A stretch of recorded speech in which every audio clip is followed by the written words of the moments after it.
sent. The spreadsheet is blank, so I'm assuming there are none. And that leads us to the minutes from the April 20th, 2021 Finance and Operations Committee meeting minutes. Any changes to those minutes as submitted? I had none, Jim. No, no. So those minutes will stand as submitted.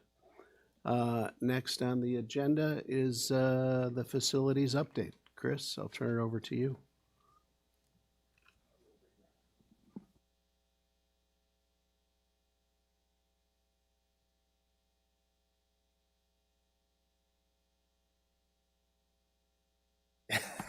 Yeah.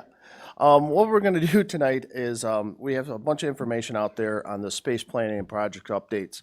I'm really going to concentrate on Field, Jackson, and Fisher tonight.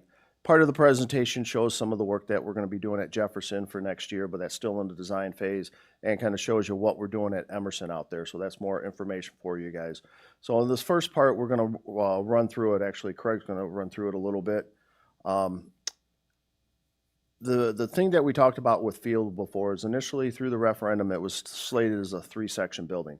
3 kindergarten, 3 first, 3 second, 3 third. As we looked at some of our capacity and enrollments and really where we're at with the kindergarten enrollment for registration for next year, we started looking at it, do we have to have or add additional classrooms out there? So what we'll have here in this presentation is basically where we're at on a 3-section building and what it would take to be a 4-section building. So you want to start off, Craig? And will we be talking about the demographics with it? Yeah, that'd be part of it.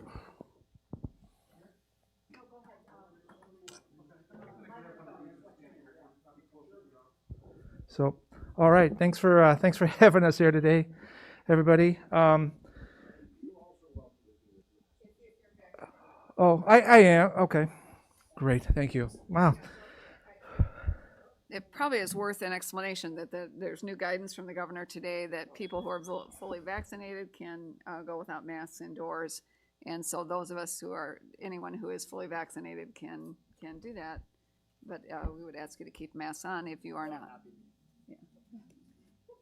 I had COVID like 3 weeks ago. Oh, really? Okay, there you go. Everybody's going to take them out of their pocket now, and all right. Okay, after that detour. Very good. So it's great to be back in front of all of you again. With me today, Steve Scher. He and I have been working on these projects together, so I have unfortunately a scheduling issue that I have a hard stop at 6 o'clock, so Steve will be able to pick up the ball with any questions and so forth that come up during the course of the evening. So thanks for your patience. I appreciate that. Thought we'd start off today with talking a little bit about Field. A couple things. We have 2 options to consider. As Todd had mentioned earlier on, we have gone through the initial design stages of doing the 3-section school, which we had contemplated during the course of the referendum, the pre-referendum and then the referendum process, to take a look at that school, a replacement school in that particular situation.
and went to parochial skills, those are the numbers he thought would come back. That you're not going to get them all back. Some of them are going to like the schools that they went to, but you're going to get 75 to 80% of the students back. That was his thought. But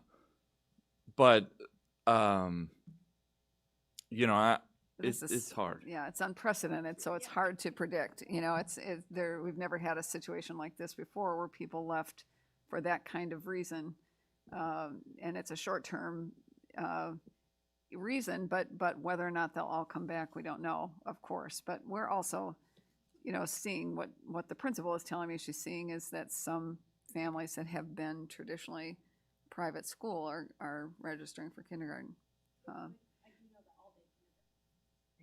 The all-day kindergarten is Yes. huge, even though the boundary adjustments, you know, were to account for some of that, you know, as best, but it's hard to predict. So, okay, that was. Well, I know families that had kindergartners that went private this year, and they clearly plan to be public. So we might not even know some of the people, you know, that are coming in at kindergarten level. Right, exactly. Now, From- where, you know, the increased cost for this, where is that coming from? No. Where's the additional funding coming yeah. for the increase? Is there, you know, is that within your contingencies, or do we need to start talking about eliminating projects off the back end of our construction timeline? There,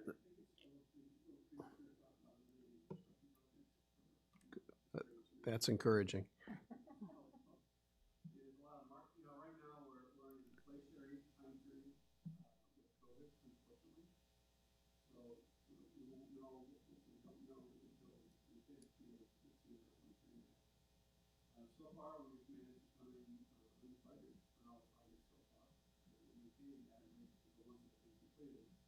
Bear in mind that you can't say you're over or under budget until the last dollar is paid out. Yeah.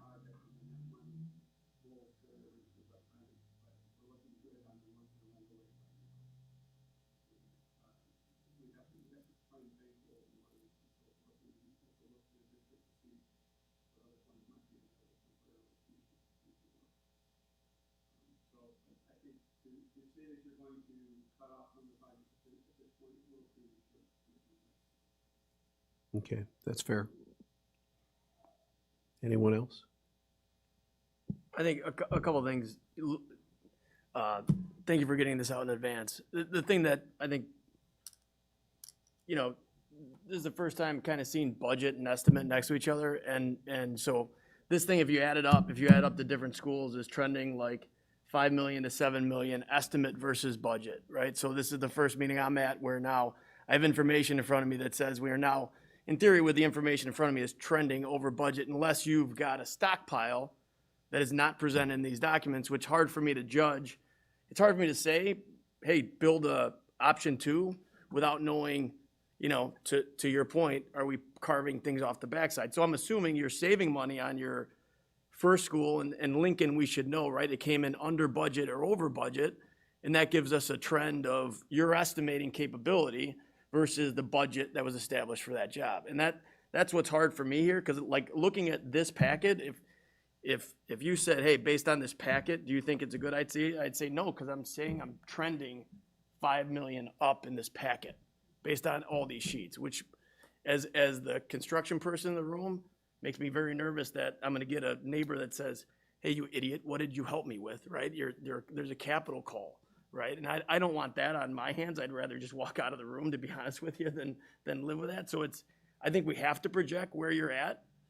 And if there's other funds, I think you also, for the board, do an analysis, say, listen, if we don't know for tomorrow, but if we don't build 8,000 square feet, which is really what we're talking about, if we do build that in 2 years, it's gonna cost you double, Right. if not more than what you're projecting here for an increase. So it is, to me, the right decision, if we know we had the funds and can meet the agreement to the community for the rest of the projects, I'd say you build a four grade level and you'd be done with it.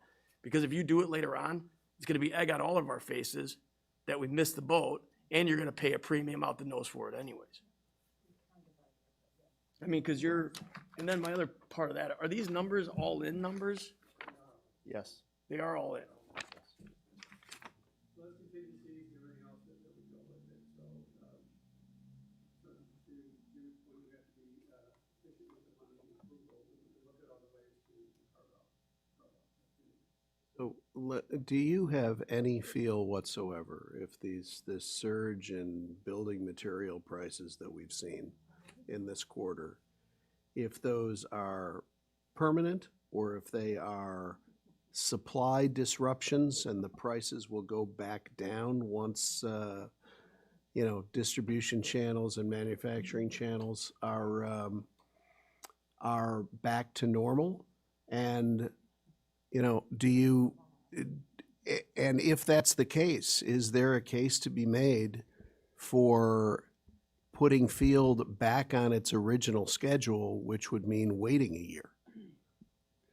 So to answer your question, which is many questions in that, so this. I'm gonna write this down. Yeah, because I'm sure Rob's going to want to use my answer somewhere else. So for the foreseeable, and let's just call it through September, right?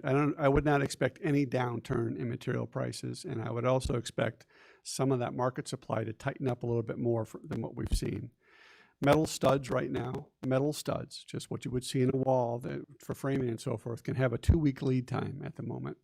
And that's not, and if, I'm sure Rob would say the same thing, if you asked us back in February or March, would a metal stud ever have a lead time on it, we would both say no. You just go to Home Depot and get them, but we're experiencing that right now. As far as the recovery, this one looks a little different than what we've seen in the past. So there may be some recovery in some of the materials, but you look at items like copper, and I don't know if you've been following copper. The trend is, of course, that you need copper for electric vehicles, and there's a high demand for electric vehicles right now. And there just isn't the infrastructure to support copper, both on the mining end and on the manufacturing end. So copper is probably not going to come back, and that's a huge component in any building, both for piping and for electrical. So that's one side of the equation that probably won't see a price recovery and till we get to 22, sometime in that time frame, till they figure out how they get the manufacturing end of it.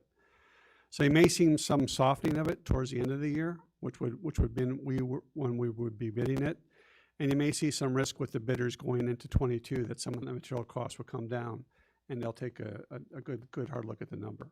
So the other thing you have to consider is that we like to bid in the third quarter, try to bid in the third quarter going into the fourth quarter of the year.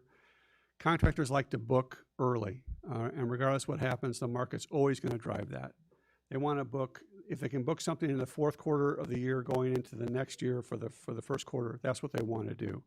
And that's really the time frame we need to get a large job of this size out, because it's going to give you your best efficiency. Waiting another year, you may see another inflationary spike, which we may lose that efficiency that you would have this year otherwise, if you follow. So because it's a large volume, our recommendation would be to continue on this path, put it out to bid in November, capture whatever savings the market's going to give you at this point in time, and then proceed. And then we'll just have to look at the other projects harder. We're managing, $150 million. That's what we're managing towards. We're not really managing to each individual project. We're trying to manage the overall dollar value and give you what you need. So I know it's hard at this stage, easy for me to say. I was a board member for 12 years, and I know very well the antsiness and so forth that you feel, but at some point you do have to take a little risk and move on. What percent contingency is built in? It varies by project, but on average, it's about 4 to 5% for design contingency, and about another 3 to 4% for construction contingency. Each project's going to have a little bit more, depending on how we set it up for renovation or new. And I understand Lincoln right now, I know you don't know for sure until the last dollar is paid, but Lincoln is under budget, yes. under budget by about 10%. Yes. Okay. Yeah, it's rather significantly under budget, but we do have to get through the summer. We got to get it out of the ground. Right. Once you're out of the ground and you got the superstructure up, you can begin to kind of look at that cash a little bit differently and start, and you have an idea where you're going to end up. Sound management says that you don't count, you don't count your chickens before they're hatched. In this case, you don't want the eggs until they're in the carton, so. She knows exactly what I'm talking about. I want to know, where are we landing? Yeah, well, of course, well, I'm not a pilot, but if I was. I mean,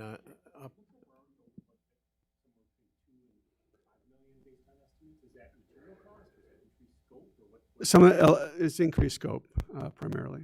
So there's a couple of additions and so forth, talking about growing field, things like that. I will tell you this, from my perspective, is as much as material is doing this, I'm sure you're seeing it, there's still a aggressive pool of contractors that are looking for opportunities. So, not to step on you, but we had a bid today for the transition center. Very good showing for a $2 million job. We had 8 to 10 mechanical bids on a very small project. So the market's still hungry, so it's very competitive. So and that will continue for some time. I was getting phone calls back in January for people looking for work for the summer when they were looking to us, put your jobs out now so we can capture them. So there's still quite a bit of depth of, there's capacity in the market for contractors, and they need to book work. And when they need to book work, the margins are less because they need to keep cash flow like any business does. all right, that's good to know, yeah. I mean, to me, it was a no-brainer that we were going to have a pool of capital left over after everything was said and done. Yes. But recently, I'm beginning to worry. Well, I understand. And I would worry too. I think it's sound to worry and it's sound to voice these things as board members to say, we are concerned. How are we going to do this? Looking forward and so forth. Those are things the public needs to hear, that the board is thinking of that and they're just not glossing over things. But it's also my job to encourage you to move, to make a decision what would be in the best long-term interest of this program. And that's what you're paying me to advise you on, so. Right. So, yeah, and I appreciate that advice. I mean, so that makes the decision to move forward on our current time frame an easy one. Yes. Okay. Kara, did you have some? Yeah, I'm not sure if this is the same question you asked, so sorry, but, so field already is over what our referendum budget was, Yes. and specifically why? Well, field, there's several reasons for that. And field was a last-minute addition to the referendum program just before we went out. So maybe it wasn't as studied as it should have been when we assigned that dollar value. Okay. Yeah, Right. we evaluated if it was a. Yeah. And bear in mind, you're also, when you're doing the referendum, you're also trying to gauge what is the community going to support overall, all right? So you can't cover everything. So you have to do cash management after the fact. And then, can I ask about the stormwater when you say increase, can you speak to that a little bit? So the stormwater was something too that really has changed. That wasn't really studied in depth at the time of the referendum. And we are having to increase capacity at the sites over what we would have reasonably anticipated. And that's through negotiations with Elmhurst and probably what's practical for. Okay. It's all underground Yeah, it's all underground.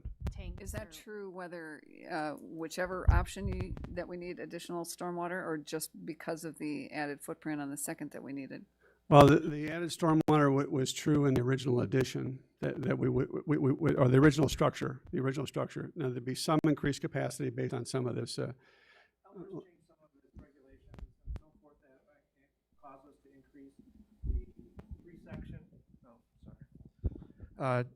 Cause us to increase the stormwater detention for the 3-section school. And then, of course, because the footprint is expanding on the 4-section, there's more detention that we had to provide for, so. Combination of a couple things. Okay, thank you. I had one more question. So these on a cost per square foot, now that knowing they're gross, right? Where did Lincoln land on $1 per square foot all in? I don't have that number off the top of my Can we head. get that? Because I mean, Yes. I'm always interested in parity, and this is like 29 million's 415 a foot, right? 31 million's 444, which, those are I would consider healthy, They are. right? 34 million is your top end, and that's 487 a foot. What are we at? Is this schematic? Where are you guys at in design? What is? Not for the 3-section. If we said there's only a 3-section, forget we ever talked 4-section, what level of design are we at now? So you're through DD? So you're through DD.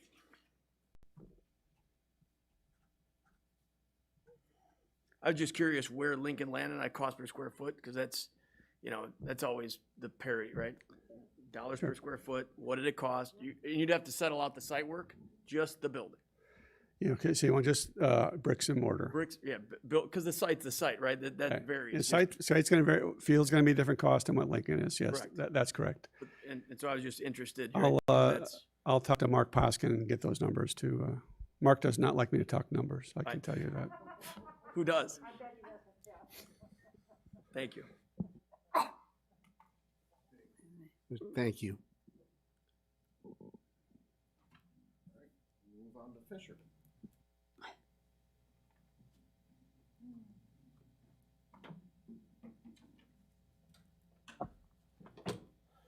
The next one we'll be looking at is Fisher. Fisher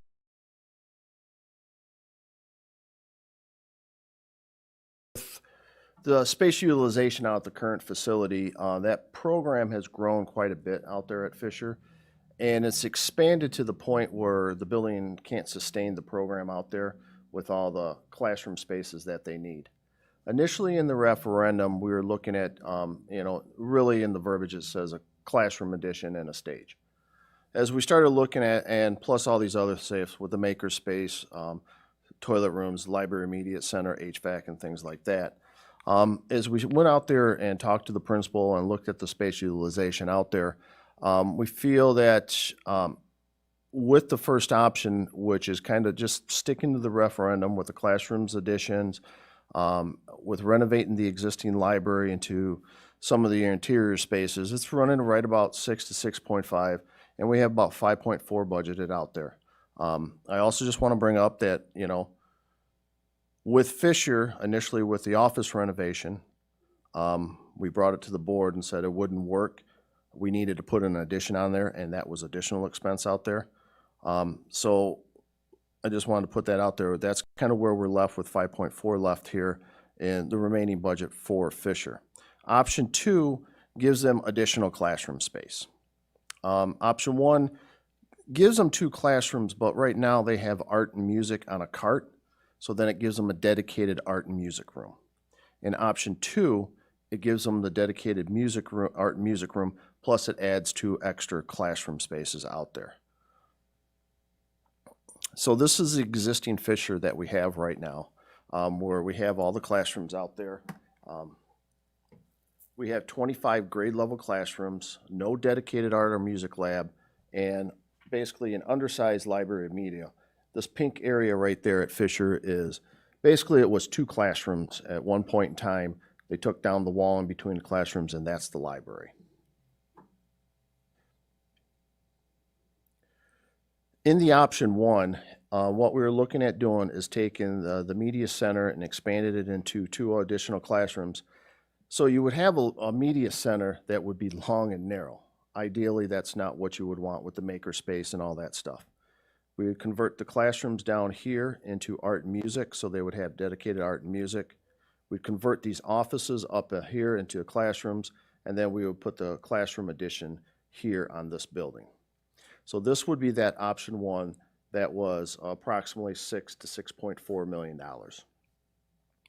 If we want out there, but this would not give them any additional classroom space, which they need, even going into next year, they need more classroom space. This program has started to grow up there where we're starting to get 5 sections into some of these grade levels, and that building is not designed as a 5-section building. It's a 4-section. So Todd, just to clarify, this is option 1, Yes. and this is 3 classrooms that are This is- brand new.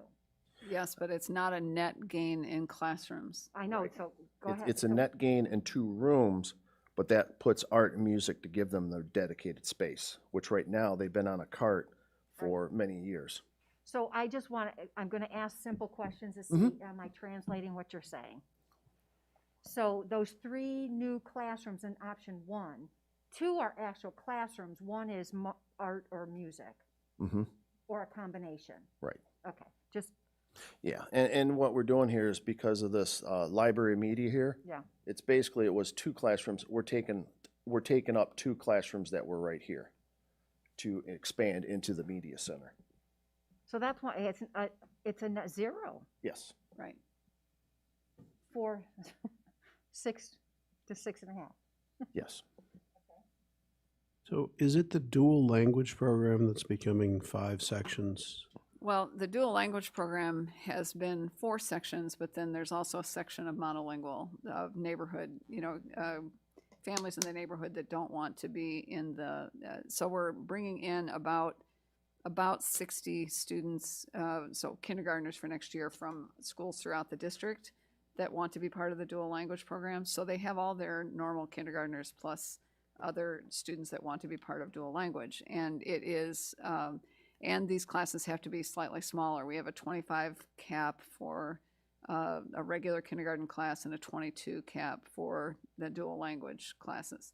And so it's up to 4 sections. And I don't believe everybody got into it that wanted to. There was a lottery, and so it's still at 4.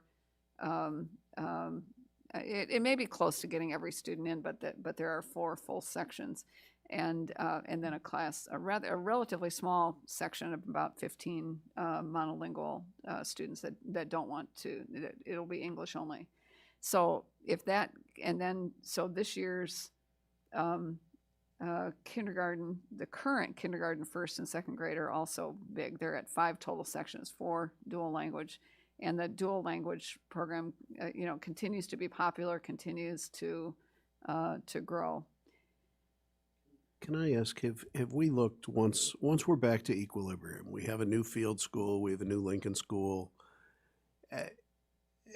what does Edison's population look like at that point? And is there, and I know we've had in the past, and correct me if I'm wrong, declining enrollment at Hawthorne. Is it possible to move a couple of those dual language sections to another school? So this is what we've been talking about. There's a short-term problem at Fisher and a long-term problem. The long-term problem is how to manage the dual language program and whether it continues to be unlimited for whoever wants to get in it, and you keep it at 4 sections or more if it grows, or moving some dual language to another building. Edison would be an example. In fact, for next year, there's not enough room at Fisher for all the students that are going to be there. We're looking for a space right now to move at least 2 sections for next year.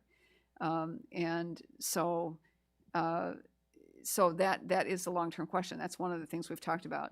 The principal of Fisher would really likes, because of course still more than half of the students are from the Fisher, it's a neighborhood school for them, and would prefer not to, and having the 4 classes together is, creates a synergy that is very positive. The kids interact with each other alike. They're all learning English or Spanish, and she would like to keep them all there. But I think that's the question, depending on what we decide to do here, is then even with proposed the next option that shows adding a couple of more classrooms, I think this program needs to be managed more, and there needs to be some thought about limiting the size of it in the future. So that's the long-term problem that still needs to be addressed. But even given that, this 25 classrooms is not enough.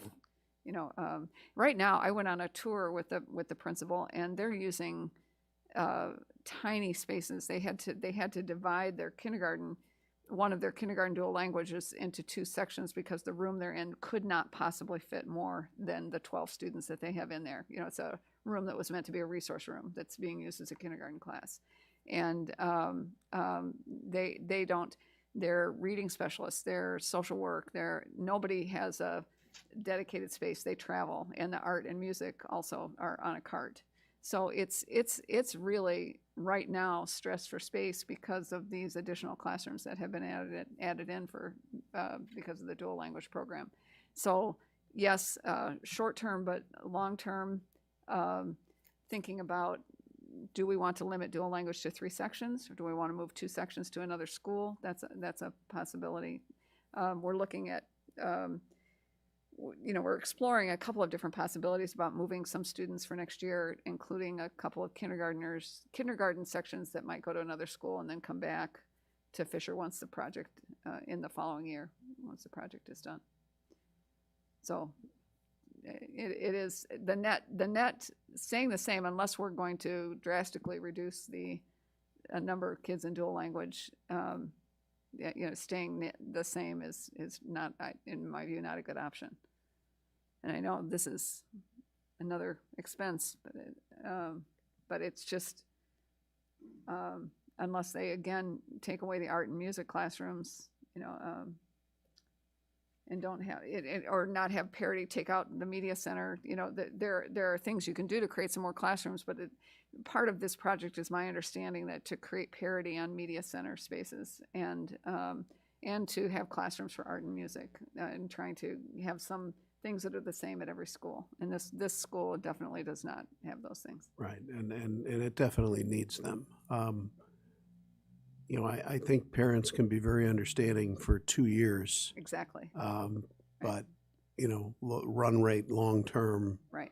I agree with the goal of parity. Right. I just want to make sure we don't end up with a lot of extra space somewhere at the end of, 3 years from now. Yeah, I understand. Yeah, but I think even with this plan, or the one that adds 2 more classrooms, you may have to think about having some dual language in another building. And I mean, I understand about the synergy, but I mean, how many sections, does it take to have that kind of synergy? Yeah, I don't know, and I've seen other districts that an entire building is dual language. That then everything that you see is in Spanish and English in the whole building, and it impact every student who's there. But you can decide to do that. It can be a couple sections here, a couple sections. Right, in but another the Fisher community has already voiced their objection to, essentially that would remove their neighborhood school. Right. And for that one section of kids, they would be displaced to other schools. That community has already expressed their displeasure with that idea. You mean of moving the monolingual students? Yes. Yes. Yeah. Yes. And, I just want to come up with a good long-term solution, and, whatever that may be. Yeah. So, Yeah. Karen? Well, so I was wondering, are we going to go to the parents to ask them their preferences, priorities? Because a thought that I have, if it's possible, is to delay the media center, or ask them, if they really want a neighborhood school, is it possible for us to delay the media center for the year? Because their real preference, is they're out of space, and you just said it. Right. And so can we walk this school through, that scenario of, if their priority is a neighborhood school, these are the things that we could do, meaning a dual language would go to another school next year. We may delay the media center for a year if that's possible, construction-wise, and that gets their neighborhood school. Do you see what I'm saying? Not exactly. Okay. Yeah. So. Here, if I think what Karen's saying is, we just delay expanding the media center for a year or 2, make that one of the very last projects, and use that, and use what would have been the expanded media center for a couple of classrooms. Right now they essentially don't have a media center. They've got all their books piled in that one space, and Right. they really, with that small space that we're showing, they're essentially not using, they're not able to use their media center. So I don't know if delaying this and keeping those 2 classrooms that are shown in this, in the purple. We should probably look at the other option as well. the other There's- option. there's Oh, one okay, other all option. right, yeah, all right. So got it. this- And Kara, you're welcome to, Yeah. Why haven't we been capping the program? I mean, I love that it is so, that people want to participate, but I guess, the question is, or like, how, When Linda brought it up, capping it, I was like, that seems logical, but no one was I mean, thinking about like, I that. love that so many people want to do it, but I think that there's, reality that there is a commitment to protect the neighborhood school. I think that was a commitment I think we made. If you correct me if I'm wrong, but we made. And so that takes up, a set of classrooms, and then the dual language programs. So I guess, I think that is something that there needs to be a parameter of what can be managed and how do we, Yeah. I agree, but I will tell you one other complication of it that I've come to understand is that, a dual language program ideally should be half English-speaking students and half Spanish-speaking students. And if this is a neighborhood school and a dual language school, it's going to be very heavily Spanish-speaking, more heavily Spanish-speaking than English, maybe 60-40, maybe 65-35. And so the kids that are coming from other schools are not exclusively English-speaking, but many, more than half of them are, and that achieves that parity. But that adds students in, it keeps the neighborhood, all the neighborhood kids, all the, the neighborhood kids that this is their home school, but also brings in other kids that are helping achieve that parity. So that's the complication I learned, that then if you say we're limiting it, then if you say to some Fisher kids they're still there, then they're in the monolingual, then you have to open another monolingual section. Or you tell kids from other schools they can't come, and then you don't have the parity in the program. So that's the complication, but I still think, that there needs to be some thought about how we can do this and not have 5 sections of kindergarten every year, in this school. Right. Even with, if we go to the next option, there's really not room for 5 section at every grade level. Right. So yeah, something needs to be solved about that, but it is a little more complicated than it sounds. right, no, I understand, and maybe we need to develop a chart of what all the options are with, the drawbacks of Yes. each, and try to figure it out from there. Yeah. Go ahead. So my one last question is, are we looking at, from a dual language standpoint, to what you just said, Linda, is where are the students coming from? Is it pretty evenly dispersed with the other schools? Yeah. Okay. Yeah, Or pretty is it much. heavy at one school? And it varies a little bit from year to year. For instance, this year there are 9 students from Emerson that are coming in as kindergartners, but that's not huge. And some of them it's 2, some of them it's 5. It's pretty spread out. Yeah. Sure. Edison 4, Emerson 9, Field 3, Hawthorne 8, Jefferson 1, Lincoln 3. And it's not the same every year. Yeah, those numbers are number of These are students from other schools attending Fisher for kindergarten for in dual language. dual language. Right. Yeah. Right. And I think no, nothing's easy. And wasn't it about 14 of them that group of Those, Emerson had 7 Spanish-speaking, Field had 2 Spanish-speaking, Hawthorne had 2 Spanish-speaking. so 11 of the how many total was that? Around 30? Yeah, 28. So 11 of the 28 coming from other schools are Spanish speaking.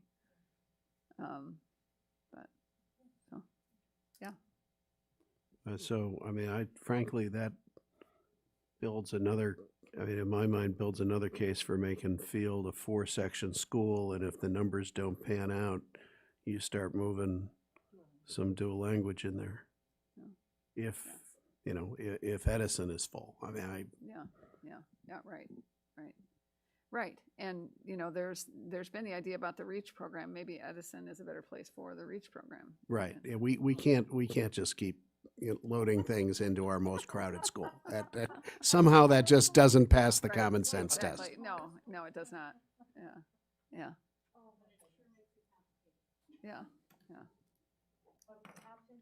So this would be option This is two. an alternate, yeah.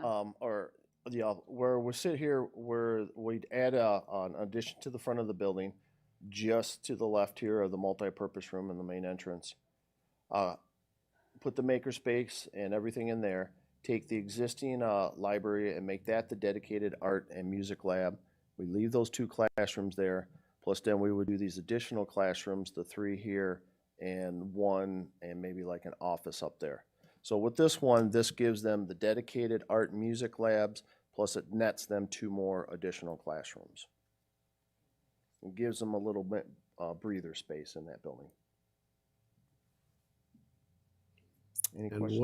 on- what's the price tag on that? That one is, if you take out the alternates, which are, with this, that's a big addition right there. So we're looking 7 to 8 mil, and then approximately 1.7 to 2 million to do everything out here. So you look upwards of 9 to 10 mil total. What was the original budget for that building? We have 5.4 remaining. Remaining because you've already done. the We've others. already done some work out there.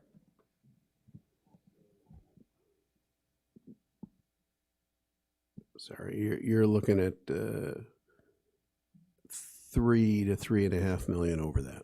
Yes. Got it.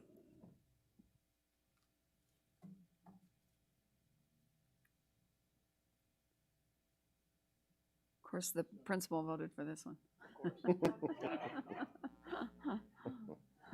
But the gain in classrooms is obviously attractive and allows them to have specials in classrooms instead of the hallway and so forth, so.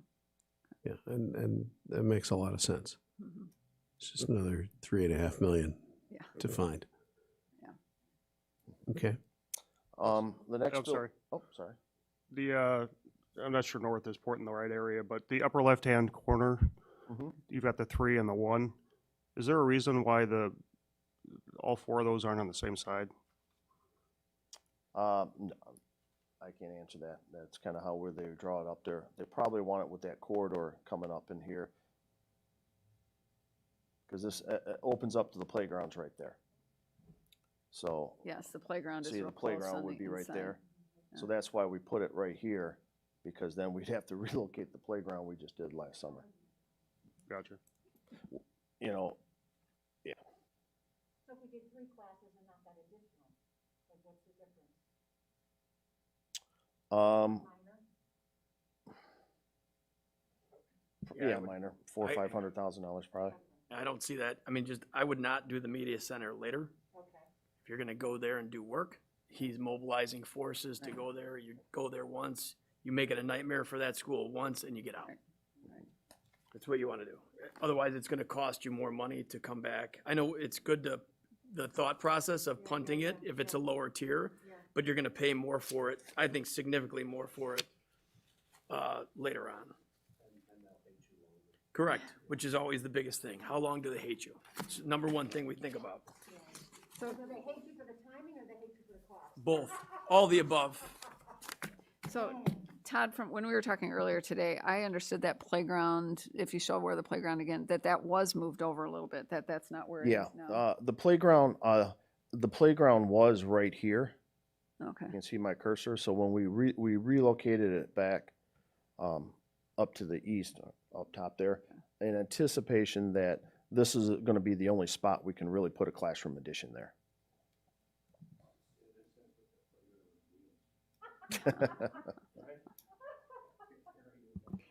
Yeah, just a quick question. do you have to make the eating space bigger, or, you know, now that it becomes an official 4-section school? We don't think so, because this multi-purpose room is their eating space right there now. It's big enough. It's a pretty good size. We'll have to sit there, we'll look at that too. It's a good question. We'll take a look at that. That was it. We're looking at that too. Okay. So the next one we kind of wanted to just concentrate on is, not concentrate, but have some issues with, is Jackson is one of the buildings where, one of the 2 buildings, the elementary schools that had retrofitting to get air conditioning in there. It doesn't have the central plant with the rest of the buildings. It has a lot of window shakers. Redo the library media, the maker space, some of the standard things we're doing throughout the rest of the buildings. We also have maybe a slight little capacity issue here with the space. As you can see, the project estimate right now is 7 to 7.5 mil, and we have 5.4 remaining in that budget because we already did some of the work with the secure entrances last year. This is their existing space that they have right now. The library is right here. If you've been out at Jackson, it's actually on a ramp going down there, so this one entrance is not ADA. It's a very small library compared to everything else that we do have out there. So what we're looking to is option 1 is into the front of the building here, up just towards on the east side of the building towards Mitchell Avenue, is put the media center addition out there. As you can look, it's a tight site. There's not much area around it that we could do the addition. So what we would do is take the current library and convert that into 2 classrooms and actually raise the floor up to make it ADA compliant. Swap out these 2 classrooms here and put the addition out here with the maker space. So that would give them the library media center and everything else that they would normally have. Basically, we're swapping classrooms there, taking these 2 classrooms, incorporating it into the library media center, taking the library media center and turning it into 2 classrooms. And so that's just a flat wash of everything that they have right there. One option we were looking at here too is that she is tight with space and potentially, I think, on some of the kindergarten. So we're looking right up in here on the northeast part, the north part of this building, is to put in a classroom addition out there along with an office right here. So we're basically squaring that off. That's not, those costs aren't in here. That was just another thing that we were looking at doing based off of when we go out there and talk with the building and do their site planning and utilization of looking at there. It's like, well, if they have an extra section of kindergarten or something else, they have no extra rooms out there for that. Unless they start like Fisher, put art and music or something on a cart. So those are the kind of the 3 right there that, you know, as we're starting to design it, at a little crossroads, like with Jackson, we still can design, you know, putting that library media center out there, you know, if we need to do that additional classroom. But then like with, same thing with Fisher, we need to know which way we need to go out there. In your package, on these slides, there's some other ones, mostly for your information, for references. Jefferson, some of the ideas we're looking at, we haven't costed anything of that out yet. That was, you know, we did these in order, but you can look at some of the things out there. And then it's going to show you the project we're working on this summer with Emerson, where we're pretty much right on budget, on target with that. So that's other things here in the packet. One of the other in this is the York water detention out there. That's just showing you for your reference of what it's going to kind of look like as we work with the city on that project here this year. That's going to break ground June 1st. It kind of shows you what the layout is going to be in there with the soccer and the lacrosse fields and things like that. So that's more information for you out there. Todd, in that York water detention, can we make sure that there is enough capacity in there if we add, call it 100 parking spots at York, because York is so underparked, that is adequately designed to absorb that water, and we do not have to put water detention underground because we're building a parking lot somewhere? Well, where would you build the parking lot? And it all depends if that would flow into that detention or would flow somewhere else, and what would be in the way of that too. There's not, I mean, that's a lot of room to put 100 parking stalls out there. I mean, in prior months, we talked about a conceptual design of acquiring some additional property and putting in an additional parking lot out there. And it Up seems- there off of the baseball field off Right. of, okay. And if we were to do a project like that, you know, that would just require us to put a pipe between that parking lot and that water detention facility. It seems like an enormous waste of taxpayer money to have the city install that site in that circle drive now, and not have the capacity for some extra parking, should we ever decide to do that project, and then tag the taxpayer again for an even more expensive water retention facility under that new parking lot. All right, I will have to defer to Sean, civil engineer, on that. If we like put a parking lot in that area, if it's possible even to type into it. Yeah, and my understanding is that the school board has the right to approve that project before it begins. In the IGSA is district approved. Or the district, so, you know, I'm unwilling to approve that until, you know, we address that issue. I'm also unwilling to approve it until the city approves the Lincoln plans. Right now, we have Lincoln to go on May 24th on the DPC, and the city council on June 7th is tentative schedule now for approval. Okay, all right, At least good. from Mr. Faulkner told us today. All right, very good. Was there any, saw a couple, They're gonna have to do a study to see if that's, like Todd was saying, because, I mean, we've had this come up before, where you have a spot over here, and we have a major detention in another location, and it costs you more money to get the piping run from one place to another versus putting your own separate pot, and I 100% agree with you. It's good in theory, but sometimes just not, that run of pipe might cost you more than a system for those couple houses, is my, and we've, and I agree with you, we should have the capacity, period, but that cost study is, that's an excellent point. Yeah. And let's just make sure we have done that analysis to know, before it's too late. right? Yeah, so the other thing you can't do is you can't make water go uphill, right? So I from heard the, about that. from the drawings we have here, we can't tell far enough to the east what the contour lines are. I believe that area is higher, just based on what the contours are here, but if at the very east end where it, you know, where those houses are, we can't tell what that elevation is.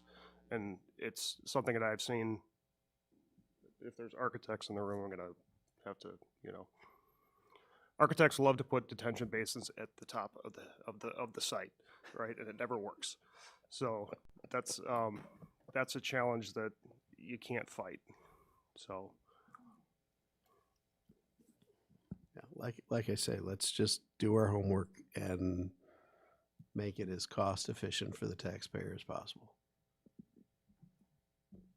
Go ahead, Karen. So Todd, when we talk about the York site, Mhm. is anything going to change besides the detention underground, which nobody's going to see, in the turf? Or, as I was looking at it, I was just wondering, it says this curve and that curve, but basically the way that the roads and the car lines and all that sort of stuff, I forgot what you call it anyway. Yeah, the traffic route, pattern all will that- stay exactly the same. We're just within the boundaries of that area where you'll have a fence around the whole area of the field. It'll be about, depends, some areas will be a 4-foot fence, some will be a 5, and some with 6. On the north and south ends, we're gonna have netting up there, kind of like we have at the softball field, to keep balls from going back and forth on it. We'll have a little monument sign out there and some new landscaping to hide some of the mechanical systems for that storm trap or underwater detention area.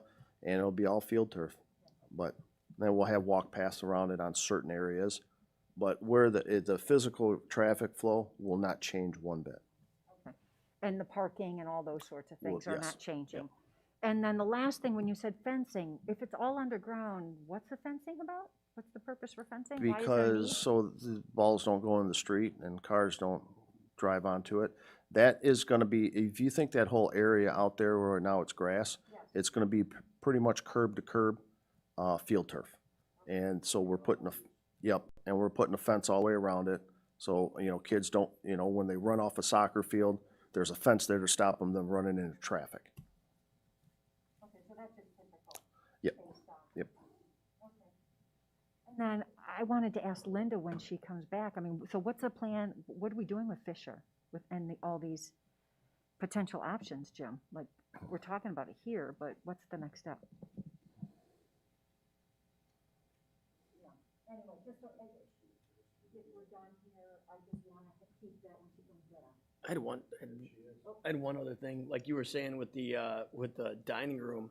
Are all these little additions exposing us to stormwater management at all the small schools? Like, are they gonna say, hey, you gotta put in a little, we're doing a small addition and does that become part of the conversation? Cause That could be part of it too, but that's some of the numbers that they would figure into it, based off of some of those estimates. Once we get the final thing there, that we would have to look there and see. okay, so that's, potential, right? Yes. So Linda, the question that I had before we get off of this topic is, so what is our plan for these, I mean, Fisher is one, but, we've got some change or potential changes and discussions about some other schools. What's the plan moving forward? So this is just, talking about it at the committee meeting. What's your thought? Well, I think Field in particular needs to come up at the May 25th board meeting and, whether or not the board wants to go forward with that. Fisher, Fisher, I'm not sure what the deadline is on that, but I would think it would be either then or the next meeting as Yeah, well. it's still the same thing, Fisher. We want to bid out here, last part of this year too. Okay. Obviously, field takes a lot more work to get design and out to bid as with Fisher, but we'll still need that one here. Jackson fairly is a soon. little bit later though, or is it the same summer? Jackson's same summer. But as far as next school year with Fisher, Linda is still investigating, asking questions, trying to figure out all the different options for August. So Right. that is an Next ongoing. year, I'm sorry. Yes, we're still looking, we have to move at least 2 sections, unless you wanted to invest in a modular unit, which we don't think is a good idea or necessary. I think we can find room, but it will mean some students going to a different school other than their home school for 1 year, but 1 year only. So,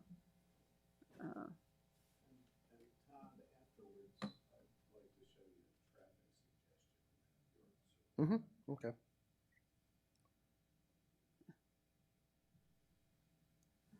All right. Are we moving on here then, Chris? Yes, we're moving on.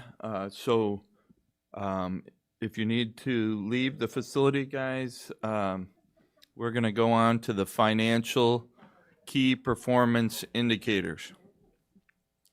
I know Rob wants to hear about the financial indicators. I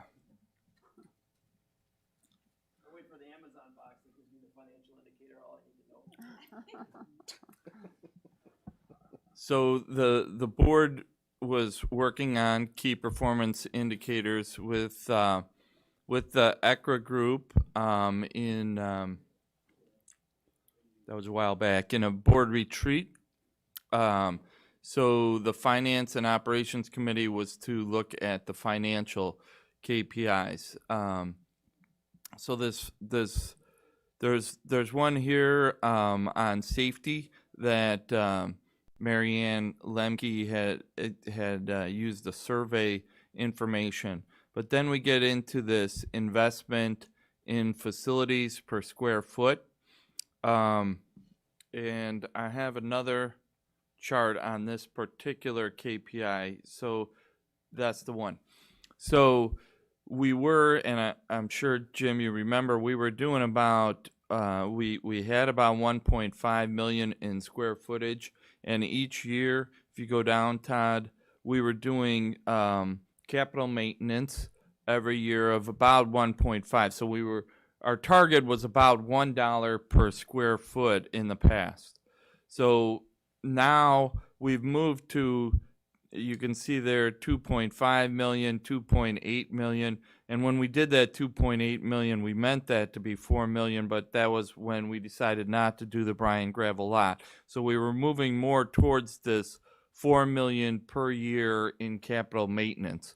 So that is, you could see that the 4 million is closer to 2.5. So what I put in the KPI is at least to invest at least $2 per square foot each year or annually. Okay, Todd, you can go back to the KPIs. And these are just ideas that we had, and we are open to other suggestions. Oh, here is the safety ones on the survey. Todd, you can go on to the next one. Those are just survey data. But the one of the things that Mary Ann had told me for that what we needed were items that could be benchmarked and compared. So these are off the financial profile that comes from the annual financial report that the auditors submit to the State Board of Education every year. So this information, and I can,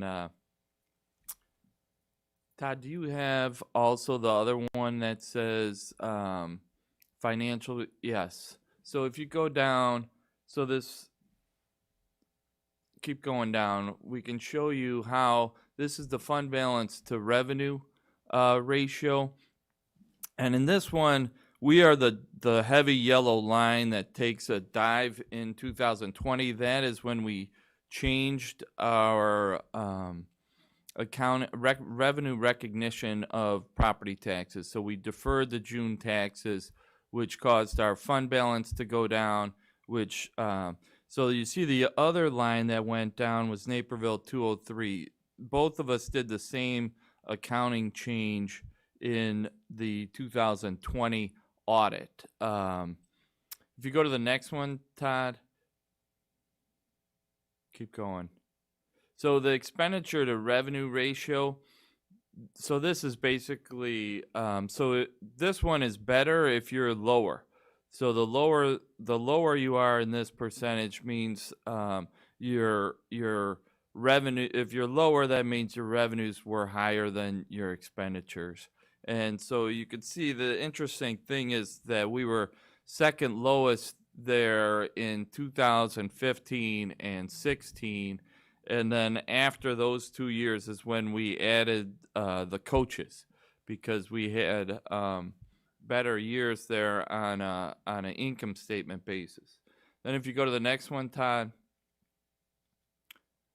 Now the days cash on hand, this is not impacted at all by that revenue recognition. This is how much money we have in the bank in relation to our expenditure. So it's days cash on hand. The very highest one is Naperville 203. Then we are in third in this particular one with our comparable districts. We are third. Geneva, I believe it's Geneva is, yes, Geneva is 221 and we're 210. So we're in third on this particular chart. Chris, on what day did they take the snapshot? This is June 30th. Okay. This is thank the you. audited financial statements, the AFR, the annual financial report. All right, so if you can go back to the other one, Todd. So now that we've kind of covered these. So the first one is the days cash on hand. In order to get the highest score on the financial profile, the score of 4, you need to have at least 180 days. So we have 210 days. Like I said, third amongst our comparables.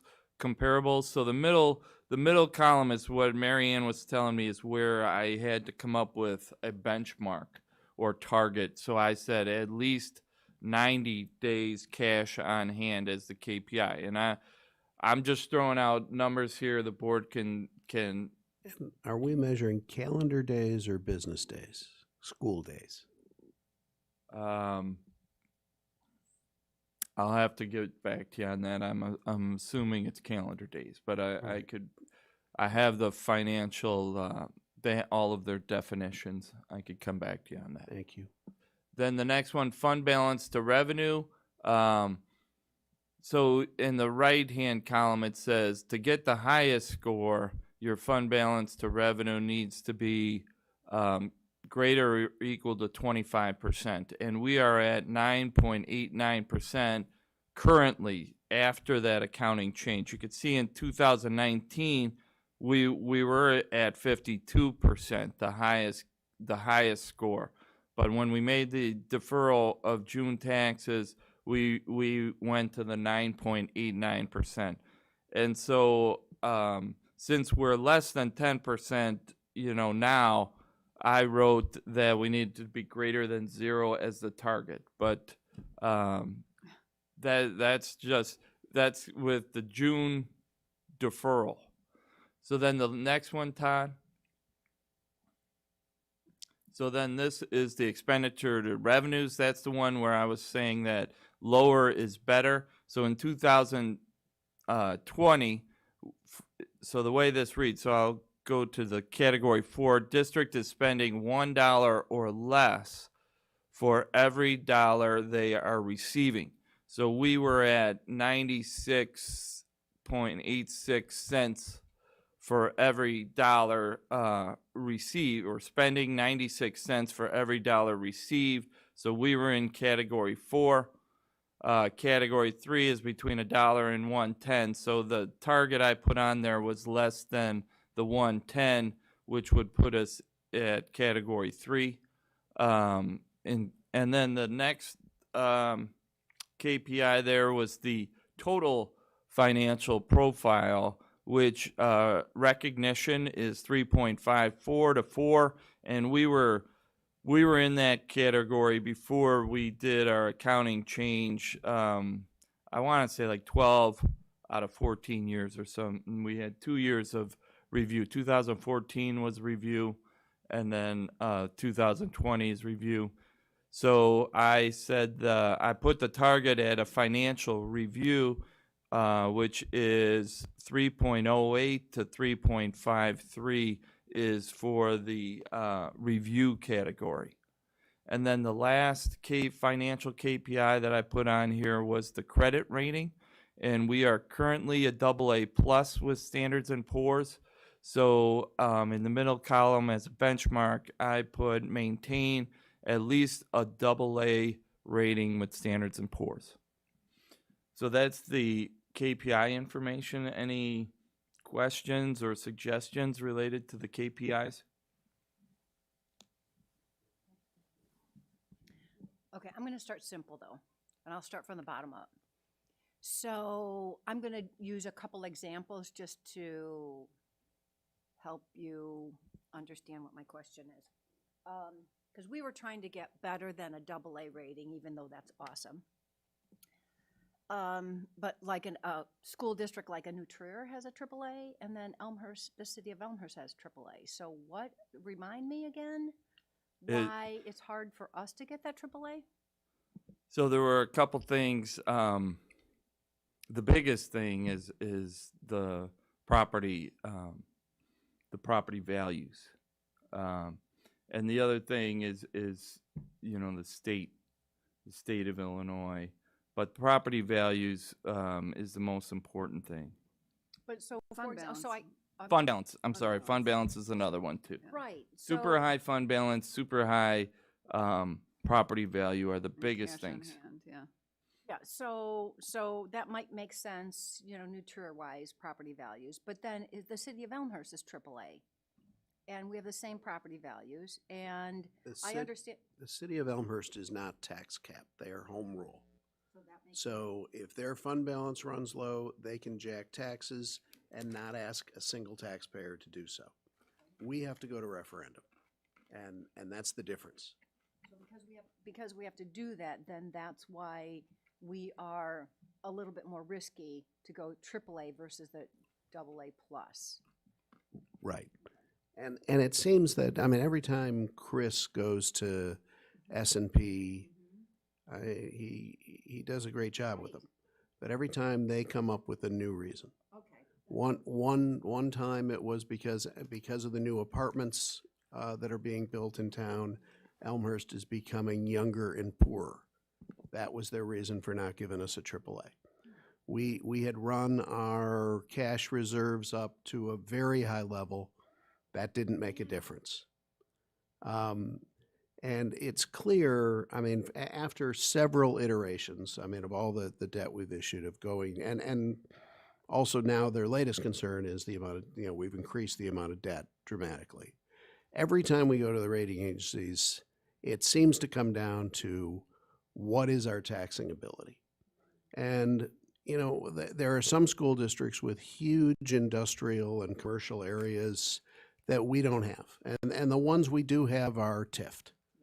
So, Yeah, there's no TIF at New Trier, so that would be another difference. right. And so I'm pretty convinced that almost, I mean, unless we were to run our cash balances, a lot higher than their previous higher level, which personally I feel is irresponsible to our taxpayers. I think we're kind of just capped at AA plus. Have you ever tried going to Moody's instead of Standard & Poor's? I think Moody's is even a harder grader. Oh, do you? And They least do that's have what- that reputation in the corporate That's what market, for Elizabeth sure. had advised, but we have really tried for the AAA, and we've asked for it. We've told them we wanted it. We get the highest score for financial management and board policies and fiscal management, but yeah, as you said, the fund balances aren't quite high enough, and the property values aren't. They're solid, and we've maintained a AA plus. AA plus is a really good rating. It's just that we can't seem to get over the hump to get the AAA. And I will say that we tried our best to do it before we issued all this debt. We're down to $24 million in debt yet to issue. So really, the biggest benefit for our taxpayers is behind us. But no matter what we did, we just couldn't get that one notch from AA plus to AAA. And it's unfortunate, but it just seems insurmountable at this point. But I think good discussion, Yeah. we it's a have good- tried, yeah. And I think that's important because, like you said, at one point we said, boy, how high do we have to get that fund balance? And we just said, as you indicated, Jim, but this is important for the community to understand and know, is that at a certain point, it gets too high and it's not responsible on behalf of the taxpayer. But then it So- also, the credit rating impacts your interest rates on the borrowing, so it is important to work to keep it as high as it is. And that's why we were trying to do that, yes. And that's why I thought it was important for us to talk about it when it's on the screen. Right. And we do, I mean, in my mind, we do have a duty to the people who bought all these bonds from us to maintain our credit rating reasonably as high as we can. We certainly don't want to have them buy those at a AA plus and then drop several notches. That would not be within the moral contract with your bondholders, in my opinion.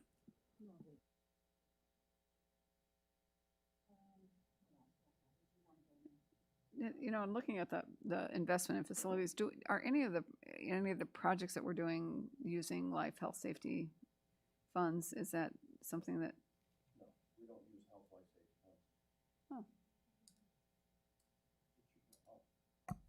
funds. Yes, we don't utilize any health, life, safety funds. Okay. I mean, we have in the past, Karen, you're right. We have in the past, and I think we're up to date with our life safety projects. Is that correct, Todd? Yes. So I have a question on a few of these, and we can start at the bottom and go up. So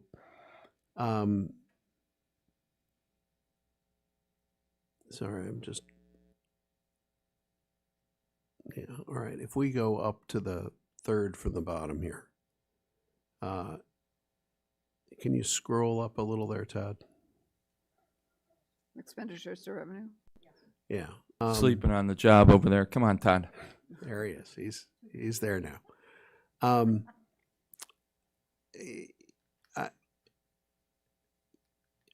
not sure I'm comfortable with less than spending $1.10 for every dollar that comes in.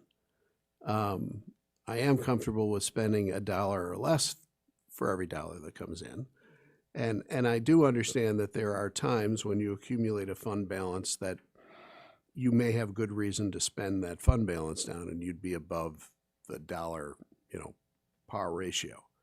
But if you were to consistently spend over $1 for every dollar you brought in, you're going to end up in trouble. So I'm not sure why that should be our goal. But it's a bad benchmark. I mean, it's a benchmark that says we have problems. No, I know, but I think, Have something before that. Yeah. correct me if I'm wrong, but Chris, you probably made that value based on the range of criteria 3, right? Or No, category I 3? guess if it's a goal, then I understand. The goal of having it be $1 or less means that we're breaking even every single budget year. So that's a good goal. It's just if we're going to do abatements or we're going to be investing with summer capital maintenance, it just makes it harder. And I don't know if the abatement transfers count, as expenses. If they do, and when we were to do abatements or non-recurring expenses, that kind of thing, it's going to be tough to break even with expenditures rising, that sort of thing. But I understand, having a goal is good. It's just, it might be hard to achieve if we're doing abatements or non-recurring expenses, investments in facilities, that sort of thing. I'm just, all this is for the sake of discussion, because if we scroll up again here, Todd, several of these basically encourage us to accumulate larger and larger fund balances. And my understanding of the financing of a school district is, to be fair to our taxpayers, we should be on a pay-as-you-go basis. Yes, we should have a reserve a reasonable reserve for unforeseen things, like a global pandemic. And there are, years that it is justified to spend more than you take in. But these two, there are a couple here that encourage us. If we were to meet those goals every year, we would have, forever larger fund balances, which, excess funds, which is not fair to our taxpayers. So I guess the targets are less than what we have, are significantly less. So the days cash on hand, we have 210 days. I put the target at 90, thinking anticipating we may be abating, or that fund balance may be going down, cash balances may go down. That's why we have 210, and I put the target at least 90 as a conservative benchmark. But I'm open. Personally, I the think thought. 90 is a good number for this benchmark. Okay, so days cash on hand, fund balance to revenues. As I said, before the accounting change, we were at about 50%, 52%. So now that we've had the accounting change, we're at 9.89. I put the benchmark at 0, meaning that gives us room if there were abatements or reasons that the fund balance went down. I left a little bit of room there just in case. Yeah, and I think that one's, given our new accounting, that one's reasonable as well. we even might want to have a small single-digit number there instead of 0. You know, that's something we should talk about. But now if you keep scrolling up, Todd, Like 1%? yeah, I mean, it's almost arbitrary, but yeah, 1%, 2%, I mean, I think that's a good place to start. Now, students feel safe both in and around school buildings, and while they travel to and from home, I'm not sure how we can affect people feeling safe as they travel to and from home if we have a lot of neighborhood schools where kids walk. I mean, we don't control the neighborhood. So I would find it difficult to judge our administration, or to not use the word judge, but evaluate our administration on, you know, something that's out of their control. That would be my critique of the safety and security one. So the only thing I was thinking were you talking about transportation? I mean, because I could see secure entryways. I can see us do maybe something with the transportation company if you do that. But in general, big picture, yeah, that would be hard to manage and say that we have that much control over, not unless you're doing like the safety around the schools with the patrols. I think also, do kids feel safe on the bus, safe from harassment, safe from violence, whatever, and that is an administrative responsibility to. Yeah, I totally agree with that. Yeah. Yeah, it's just the walking to and from school that you have no control over.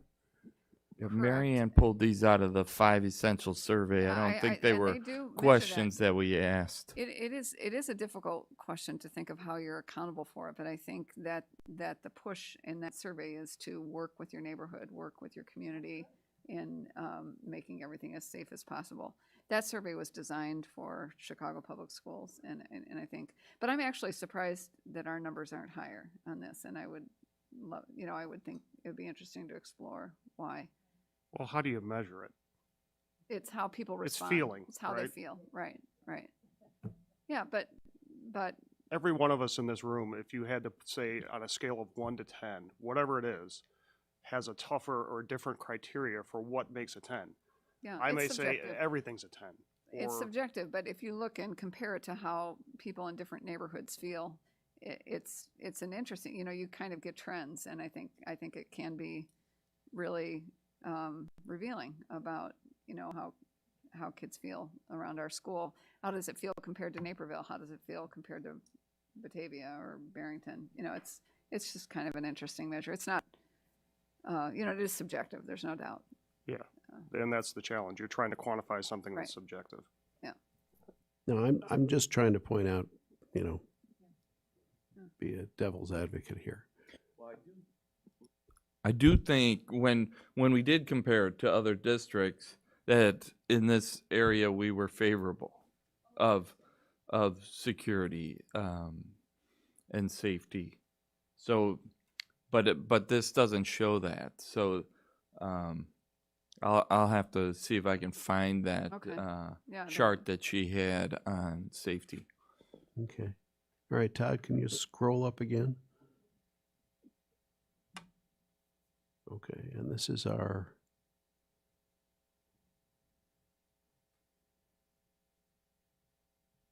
yeah, I mean, again, we got that $1 per square foot from, the REIT industry, that what they budgeted for maintenance in office buildings, which kind of by definition were fairly new buildings. So, yeah, I mean, I $2 per square foot is reasonable until we decide we're doing stuff that maybe is frivolous, right? But I think we have a lot of buildings that could use a lot of maintenance. So I'm glad we're doing it. So, yeah, I think $2 a square foot is reasonable for the foreseeable future. Yeah, and then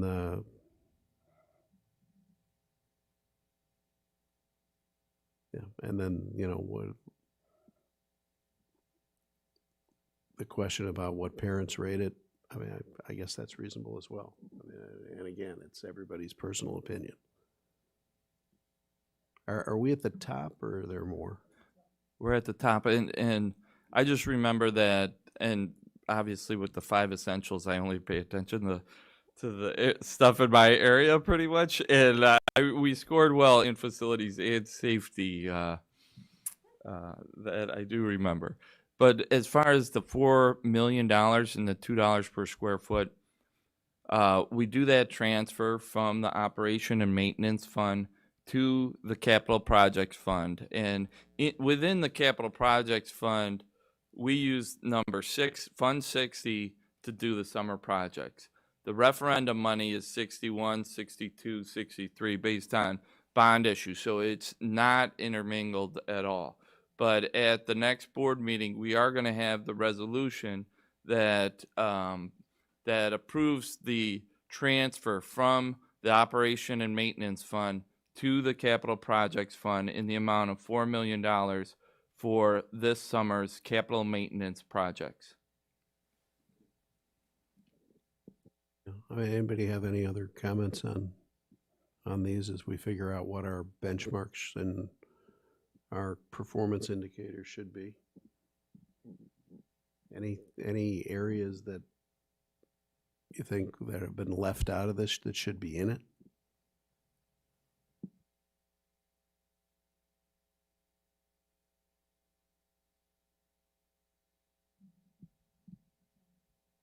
My question was, if you look at the quality of school facilities and the investment in the facilities, it depends on the age of the building. I mean, you can say referendum, but, with new buildings, but, they shouldn't need much for a while.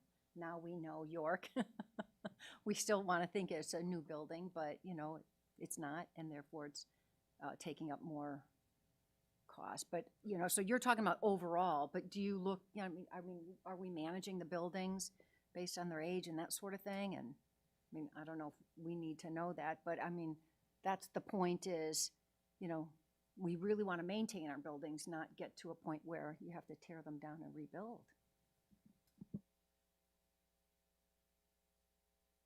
I mean, and Karen, that's a good point about York. Ask anybody with a 20 to 25-year-old house that they haven't really had to spend much money in repairs for the first 2 decades, and now it seems like everything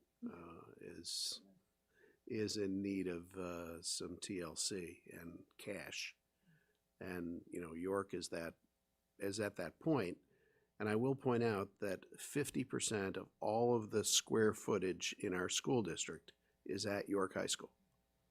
So it is 711,000 square feet out of 1.5 million square feet in total. So Yeah, that was interesting. yeah, and it's at that age where, even though it seems like yesterday it was brand new, it's not anymore. It's 20 years, yeah. Yeah. And I do want to say, I know that this is KPIs and all, but, thank you, Todd, for coming in and, looking at the buildings, the way that you have and talking to us about what they need. So they are maintained and we don't get to a point where hopefully the others, we don't have to tear down and rebuild, that we can maintain them. And, an interesting observation that I had sitting in a few of these referendum meetings with the community, the minute that it was suggested that some of our buildings had deferred maintenance or needed maintenance that hadn't been done, people in the audience would become angry and say, we expect you to keep those buildings, up to par, every year. So I think this is an important part of our expenditures, an important part of our budget. And one of the big changes that I've noticed with Todd is that he has a lot more knowledge about the boilers, the mechanical, where prior to Todd coming in, we were always talking about building envelope with bricks and tuck pointing. And Todd has brought, and we have a lot less complaining about it's hot, it's cold, it's hot, it's cold. Todd is really kind of an expert on the mechanical side, which has been really, and so a lot of the capital maintenance that you see now, there's a lot of mechanical part of it, where I think we're really improving the mechanical side on the heating and cooling.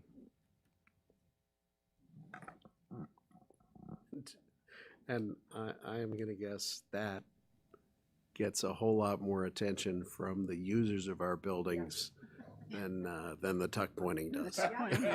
Yeah. Well, I'll be honest with you, I used to hear about it.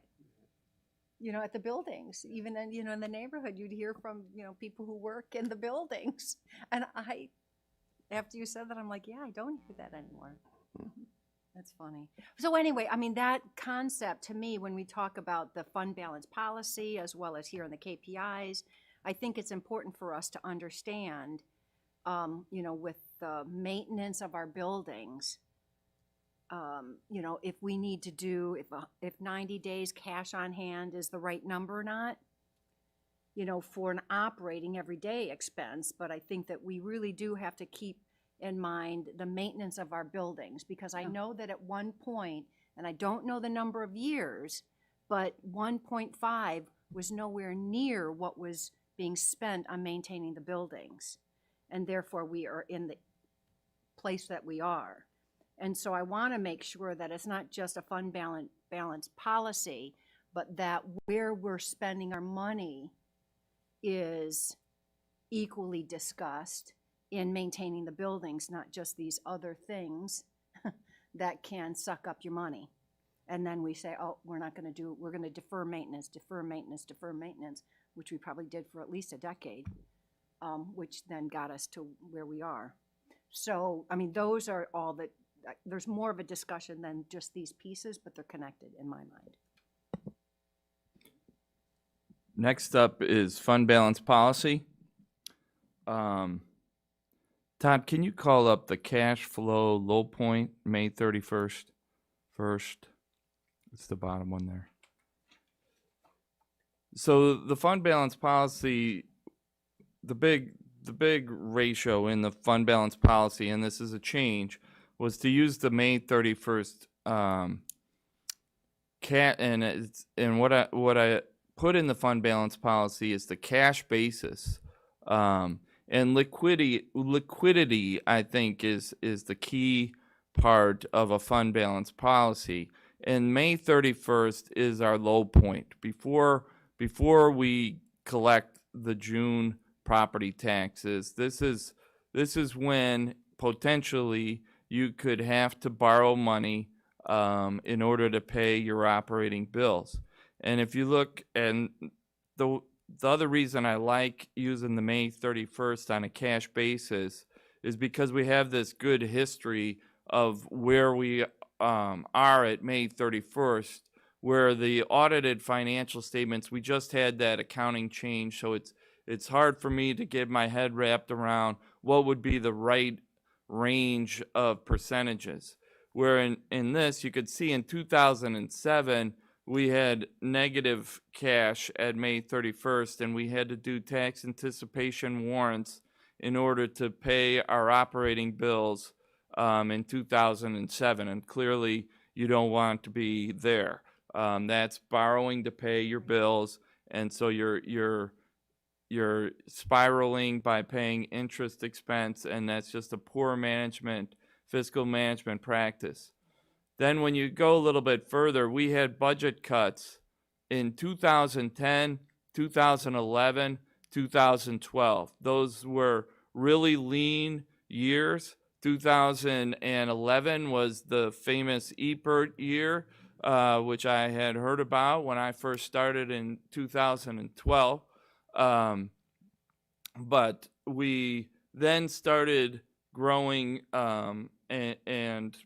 I think a lot of those 3 years of budget cuts helped to then turn our situation around a little bit, and we had some better years on property taxes. And I said earlier that we had really good years in 15 and 16. It's hard to see. Can you kind of highlight the numbers at the bottom, Todd? At the bottom, though. Yeah, so you could see these percentages at the bottom here. When we were in budget cut mode, we were at 5% in 2010, then 3% in 11, 7.8% in 2012. So that's kind of where I was thinking the low end of the range should be. And what I put in the fund balance policy, which we'll look at, I put 5% on the low end. When I talked to Chris Kaczynski about it, he wasn't sure if 5%, because we were so lean at that point, maybe 5 is too low of a number. So, but we'll just have that as a pin in it for now. 5%, maybe it's too low. Maybe the 7 or 8% there is a better number. Then when we got up through 15, 16, in 16, then, we decided we had enough to do instructional coaches. We started to feel better about our adequate fund balances and where we were from a fund balance standpoint in 16. And I see in 16 we were at 20%, 15 we were at 17%, and 17 we were at 16%. So at my upper end of my range, I said 15%, but obviously this is open for discussion. So the range that I put in the fund balance policy was May 31st cash balances, or fund balances at May 31st on a cash basis between 5 and 15%, and it was based on looking at this history right here. So Todd, can you go to the fund balance policy?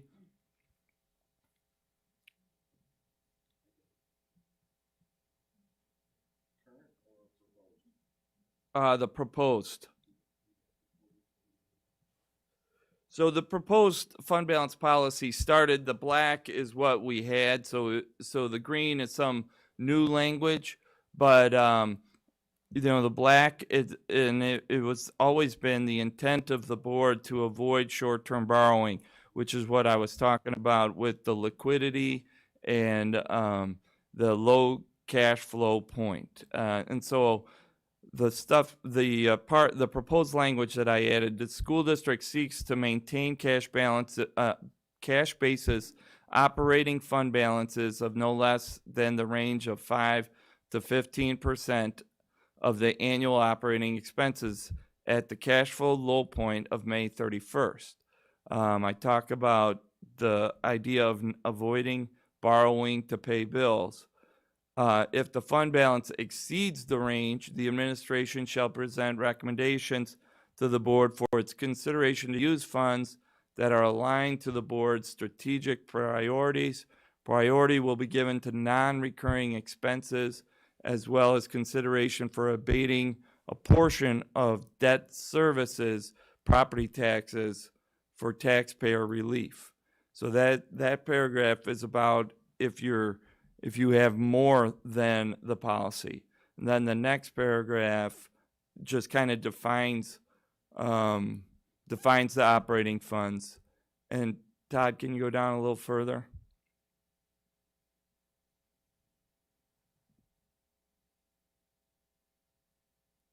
Oh, so the paragraph above, it is the intention of the board to avoid short-term borrowing to fund operating expenses. If the fund balance falls below the minimum percentage, the administration shall recommend a plan to replenish the balance to a level above the minimum percentage. So it has a little part about if we were below the range, and then a part if we are above the range, and then it just defines the policy.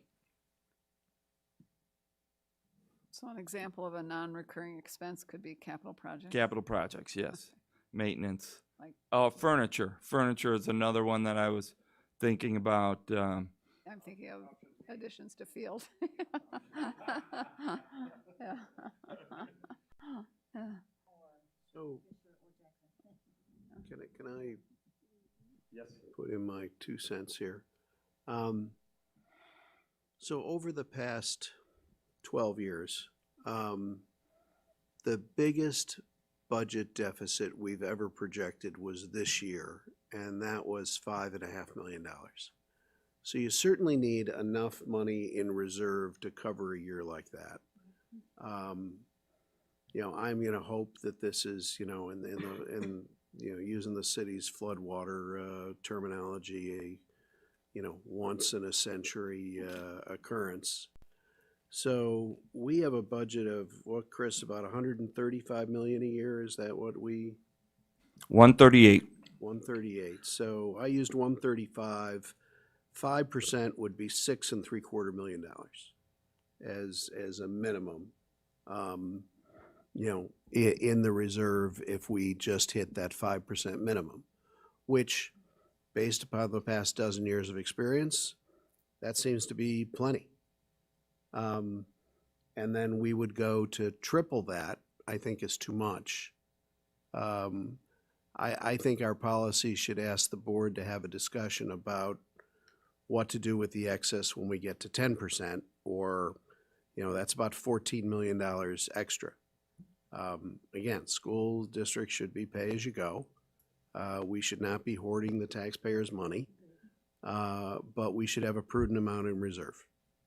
And then in our discussion, if we have a pressing investment that we can make that improves the quality of education in our town, we should weigh that versus sending that money back to the taxpayer. Because it doesn't seem like we're going to get, just because of the way the state of Illinois' timetable is, we're always going to seem to tax to the cap when it comes to, you know, the time to levy, because we don't know what our next year's expenses are projected to be when it's time to levy, which is just completely backwards, but we live in the state of Illinois. So if I think good fiscal discipline would be, if we are going to tax to the cap, then to encourage us to frequently review, do we have too much in reserve? And if we do, what do we do with it? I think that would be good fiscal discipline, personally. You know, the other thing is, you know, another way to look at this is, so May 31st, we have, you know, last year, $32 million in the bank. During the month of June, we have 5 payrolls. Is that what you told me? And we pay twice a month or every 2 weeks? Is that? Twice a month. Salaries, are you talking Yeah, about? yeah, paydays in the school district, twice Twice a a month. month. Okay, so 5, that's 2.5 months. So we've taken care of June payroll, July payroll, and up to August 15th. So, you know, we're 6 weeks into the new fiscal year that we paid out of the previous fiscal year. So that's a good head start, right? Considering that salaries are more than 50% of our budget. So, you know, I'm trying to remember where I was going with that, and In terms of reserves needed? yeah, how much you need in reserve. I mean, those are To then, be able to make those payments? yeah, to be able to make those payments. Those are the fact that you're 6 weeks ahead on payroll when you're entering the new fiscal year. Thank you. They are implicit reserves that you know, you don't recognize as reserves, but they are. So I think the 5% is a healthy number, and you know, I would make that up. I would force a discussion and not force the board to dispense funds, but force the discussion when it got to 10% of. Not 15, you know, Well, 15, it was kind of your upper range, wasn't it? The 15 was the number I used, yes. yeah. It's- Now, at that point, you've got an extra $20 million laying around. Yeah. But you're talking about 6 weeks worth of payroll, right? Well, That's- well, all I'm saying is that 6 weeks of payroll that comes out of out of June. In June, we make we pay out 2.5 months of payroll during the month of June. So that we're covered. We don't have to cover payroll through the entire month of July and half of August.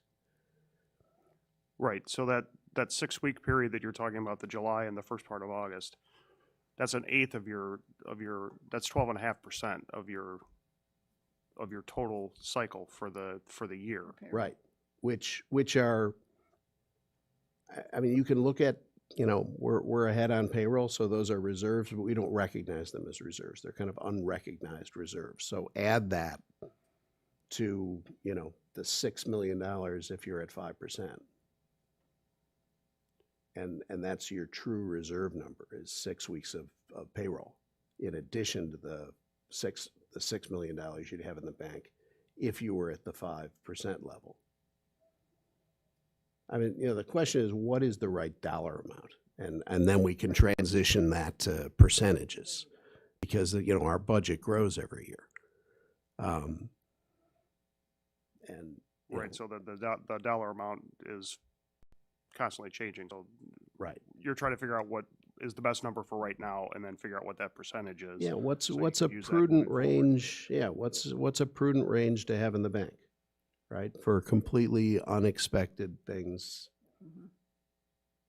to be able to make sure you can educate the kids in the district in a year when you have a completely unanticipated expense that was out of your control, like a global pandemic, and you have to buy a bunch of masks and plexiglass and whatever else we had to buy, tents and things like that. And in case the federal government does not start writing checks to school districts to cover some of that stuff, right? That we have to take it out of our own, all of it out of our own pocket. So, I mean, I think that's the exercise here. So the question is, what's the prudent number? So my 2 cents? Please. So I'm on the finance committee. I'm nervous about 5 to 15%. And I'm nervous because I could see us moving toward that. But we have so many unknowns, and Chris, I mean, we hear from the federal government that the schools are going to get, trillions of dollars. We're not getting that. And the state of Illinois, for DuPage County schools, with the exception of a few that are tier 1, remember, we're tier 4. Out of 4 years that we're in evidence-based funding model, we have been tier 4, which is 0.1% is what we get. And we're held harmless is why we get the money we get currently. They could change that. And we're not going to see, 1 year we were tier 3, which is 0.9%, which we're not, so basically it's this local base that will be funding this district, okay? So I, want to make sure that we have enough in reserve so that when the state changes things that we have to implement, even though the local taxpayer is paying it, that we can afford it without cutting the program significantly like we did in 07 and 2011 when I got on the board. So I want a runway. Remember, for 10 years we were talking about building a runway. I don't believe in building an airport, which we've done. But so my point is, bear with me, is that what I would like us to do, because it's locally funded school, is be doing more the abatement for the community and finding out, what we really need, and what is not overtaxing, but taxing enough so that we're not in a position for this community that we're cutting programs, but that if we're taking too much, maybe like now the fund balance is high, that we give back. And that's the environment that I think is what's going to be smart for this district, given how things have changed for us in DuPage County, financing our own schools. So, So That's- what do you feel is the prudent dollar amount range to have? dollar amount versus percentage, because my Yeah. percentage would have been 10 to 20, not 5 to 15. So 10 to 20 would be 12 to 25 million. Yeah. 25 million is almost a quarter of a year's expenses. So then I go That's- to a point where I say, Yeah, that's- then when we get yeah, close to that, we are talking about what do we do, but not below that. That's what. I'm used to talking about months in reserves Yep. instead of just a percentage, and so a quarter would only be 4 months, right? Yeah. 3 months. Basic math, 12 divided by 4. Yeah, 3 months. That really seems a lot shorter to me. If you had than it does to talk about percentages, because 3 months worth of expenses. If you have a crisis, yeah. Yeah. So, I remember I was talking about 6 so months. let's point out the two crises that we've had, that you point out. 2007, 2008. Okay. Yep. We're 86% funded by property taxes. 2007, 2008, people paid their property taxes. Right. Or they take your house. Yep. So they were paid. Our financial crisis in 2008, 9, 10 was not because people didn't pay their property taxes. It was a crisis of expense. It was not a crisis of revenue. Correct. The teacher's contract that was negotiated was way too rich. And the raises were in double digits each for 3 consecutive years. And that broke the bank. Yep. We had to lay off 56 people to balance the budget. So that was the problem there. It was not a matter of reserves. It was not a matter of revenue. And then this past year, in 2020, we were afraid that people couldn't lost their jobs in March and April and couldn't afford to pay their property taxes in June. And it turns out that the percent of collections in June of 2020 were actually a percent or two higher than they were in June of 2019. So again, unemployment rate unseen since the Great Depression, and everyone paid their property taxes. Because you have to, Jim. So, right, you have to, or they take your house. Well, and So, this community can afford to work from home and can afford, Right. yeah. Some. See, that, Yeah, I not want to, everyone. I Now- want to Not make sure everyone. we look at the But- community holistically here. Right. That's my point. but, Right. all right, so, the question is, so you're proposing that we have $20 million 3 in months. reserve 3 months in reserves seems that- conservative to me. in case people don't pay their property taxes.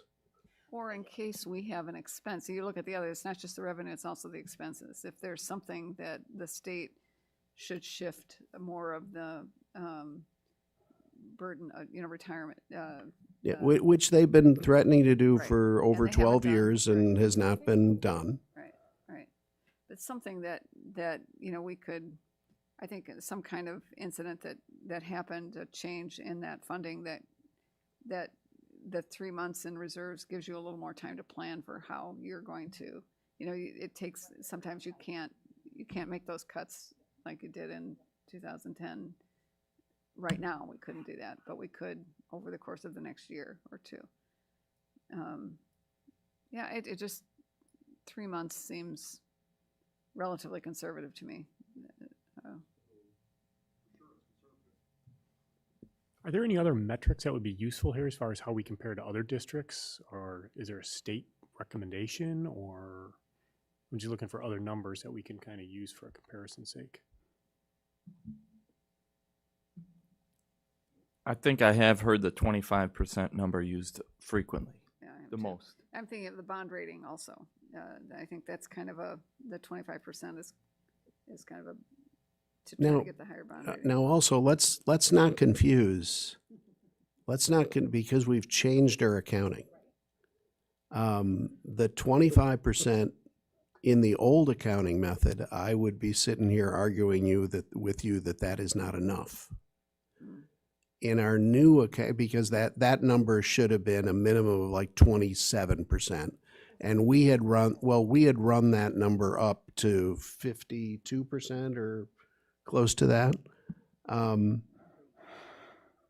However, we have this new accounting method, and the new accounting method puts all of the June and September property tax receipts into the new fiscal year. So, you can start out on June 30th at 0, and your balance, the way we recognize revenue, would be 55 million on July 1st. So that's when you would recognize those June tax receipts, which for us is about $55 million in June.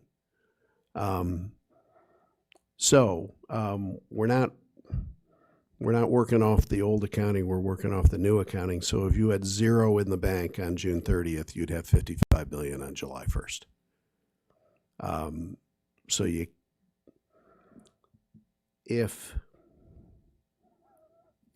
It seems like if 86% of our money comes from local property taxpayers, I didn't do this actually correct. If our budget is 135 million a year, 90% of that actually comes from local sources, 86% from property taxes, and another 4% from fees to our parents, revenues from food service, et cetera. So that gives you $13.5 million that comes from other sources, which is the state of Illinois and the federal government. So, if you said, all right, I want to cover, I don't want to rely on, for 1 year, if I had to, I wouldn't have to rely on anyone outside our own community. At our current budget, you'd want to have $13.5 million in the bank. To me, that's a conservative number. So, and that aligns more closely with, what is that? 10%, yeah. So that was my low, but you're saying that's not your low. No. Because over our experience over the last dozen years, we've never come close to that. But I think, and I think that, but Karen, I think if you said the minimum was 5%, and when you got over 10%, so now you're over that 13.5 million that comes from other services or from other sources besides local, that triggers the board to have a discussion. I'm okay with that. All right. So that's why I like the 5 to 10% range, because that 10%, So the old policy says 26%, and we're saying the change is because of our change in accounting? right. And I would be arguing that under our old accounting method, 26% was not enough. It needed to be Because like we got- 27 or 28. Got taxes in June, and those were counted in there right after the tax. Yeah, the auditor also is a big proponent for the state's going to cut, any pension funding and dump it all on us. And he's been saying it for 10 years and it just hasn't happened. Well, who knows, right? But, and so, my point is that when we get to that 13.5 million mark or the above that, it just triggers the board to have a discussion. And instead of sitting for a decade and not recognizing that you're accumulating all that money, and then all that money becomes not 13 million, but maybe 26 million or 40 million. And it just in the policy, it triggers the board to have a discussion, and the board may decide that that a better use for that money is not rebating it to taxpayers, but the better use, it can be invested in something that improves the quality of education. And that is for the board to, a future board to decide. Or that's, a future board could also say, well, you know what, that threat of that pension shift is actually real now because the state's credit rating is, single B. And it looks like they're going to default, and they haven't been making payments to the pension fund for the last 5 or 10 years. I mean, and that would again be a rational decision to keep that money in there. It's just, the policy should just trigger the discussion. That's all it should do. I don't believe it should force the board to do something that may not be prudent, but it should force the board to recognize that they've been accumulating the taxpayers' money. And it's time to discuss what to do with it. Go ahead. Yeah, I agree that I think, and, I think you were saying this, that it should trigger a discussion on both the low point, that maybe within, there has to be a plan immediately, the superintendent has to come back, in 30 days with a plan to, we've hit the low point. And then on the other end, if you set a metric that, okay, we're at this percentage of a high point, the board also needs to have a discussion. Maybe it's just it's that, whatever the current environment is, right? So like right now, we have a lot of facility issues that we just talked about that, the fund balance could really help us remedy a lot of situation, but, 10 years, 5 years, whatever, different board, different situation. And then if there is a surplus, you go, okay, what is it? Is it abatement? Is it, another project that we don't even know what that is? It seems like that, then it keeps the policy, it's always triggering that discussion that you're talking to on both ends, the high and the low. Personally, my opinion, I like not going below 10%, but that's just, I like a quarter that seems about a quarter of the year's worth of runway, which gives you time, to adjust course. But that's just my opinion. And obviously we're probably gonna have more discussion, but that's just my thought. Kara, I wrote Jim 5 to 10, Karen 10 to 20. I wrote Weldon 5 to 15. What was your range? Just so I have it written down. Just 10. I wrote 10, but is it 10 to 20. That's why I said the 10 to 20. Yeah. And I knew 20 was high, but at the end of the day, if we're gonna do a range versus a number. Kara, to your point, I think we are going to end up having the discussion this year of, I know our objective was to flatten out those principal and interest payments to the community over the next few years. But we are going to have the discussion of, would that money be better spent making Field a 4-section school? Because, we don't know what the end of the referendum process looks like. And if we get to the end and, we have surplus funds, we should have the discussion about, do you then return that to the taxpayer? Right, exactly. So, Well, and I think it's a real, it's great that we have the opportunity to do what's right? So we can, we can also- say, okay, this is what we'd like to do. In the referendum, we can still accomplish the goals that were promised. It's also interesting that right now we're at that $1.10. Isn't it about $1.10 for every dollar that we're spending, $1.10? So that can't continue too. So when should that trigger a discussion also about, because then the fund balances become more important if you're doing that. Yes. And then, but then that also should generate some discussion about why that's 10% over. And think about how to get that. I like Linda's linkage, Chris. yeah, the purpose of this policy should be able, so we don't, the board never gets caught flat-footed in Right. being unaware that they're headed for At financial either end, too disaster. low or too- Right. Right, exactly. I really like that it becomes a constant conversation of, you're staying within, Yeah. some boundaries, and there's an immediate It's not what do we do, it's, oh, we need to have a conversation, and this is, you know. So, you see Chris's chart of what that May 31st, talking into a turned off mic. You saw Chris's chart of what, over the past 14 years or so, what that May 31st fund balance looked like, our low cash point from, range from a couple million to 32 million. Right. And during that entire time, the board never had a discussion about that number until last fall.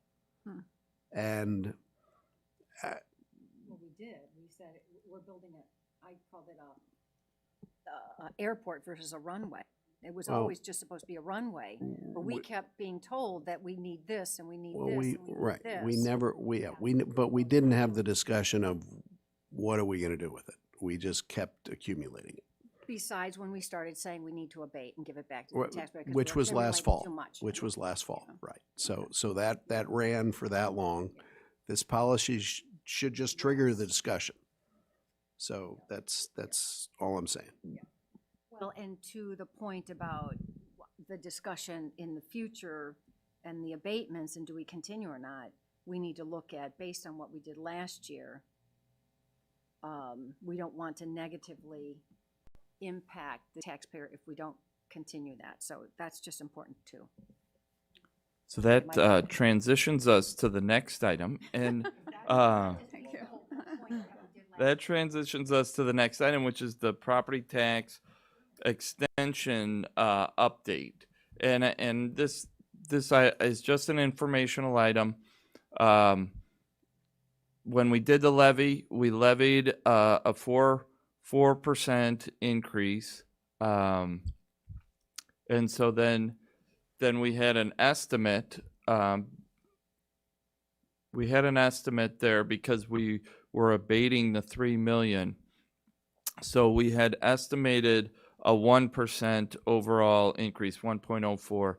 It ended up being that we had more new construction than we had estimated. So the new construction came in at 44.7 million when we were estimating 33 million. So that is why we ended up with a 1.37% overall increase in the tax extension. And as you know, the tax extension is the sum total of all tax bills that go to the school district, went up 1.37%. The operating extension went up 3.87%. And then we had the abatement, so that's that minus 19%. The 10,973,000 is for the debt service. But the previous extension for debt service was 13.6 million. So that was the abatement there.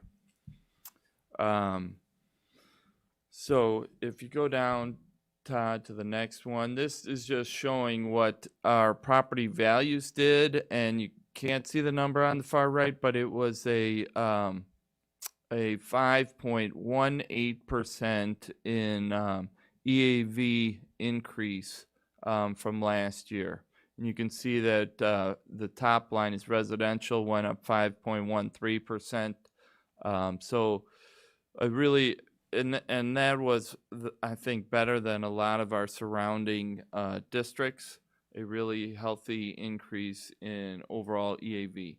If you go to the next one, Todd, and EAV just really impacts the tax rate. This shows that new construction at 44.7 million, and of that, residential was 28 million. We had 7 million come off of the TIF there. That was the Portillo's Whole Foods TIF. So that really helped our new construction number. And so from the operating extension, which I said was a 3.87%, 2.3 was from CPI, where 1.57 was from new construction. So that's where we get the overall 3.87 increase for operating. And so, and of that operating it went up, the total dollar increase was 4.365 million, and 2.6 of that was from CPI, and 1.8 of it was from new construction. If you go to the next slide, Todd. This is just a graph showing how much comes from CPI, where the blue is the CPI, and how much the percentage and the operating extension has been going up related to new construction. And this chart of new construction there in the pink, that is much more than what other districts around us are seeing. We really have been doing very well in the new construction. If you keep going down, Todd. And this again, we've already seen this. This is the 44. Keep going. This is just showing the different types of new construction. The purple on top is where we had the TIFs coming off. TIF 1, TIF 2, and TIF 3. So TIF 3 is this final one in the 2020 that came off. But the blue is been the residential. New construction is the blue, which has been very solid for the school district, which we really have, which is just really great that we could get that kind of residential new construction pretty consistently. You can keep going. Chris, can I add that if we want to continue that kind of new residential construction, we need to have our student achievement in a positively sloped line as well to keep people moving into this community. This final chart, this is just a line chart. You know, we always end up levying the blue line on top, and we know that we're not going to get that blue line when we levy it. The CPI is the lowest line. Purple, that's the CPI. We know we're always going to get somewhere. You know, we levy more than we think we're going to get in new construction in order to make sure that we get everything that's allowable under the tax cap.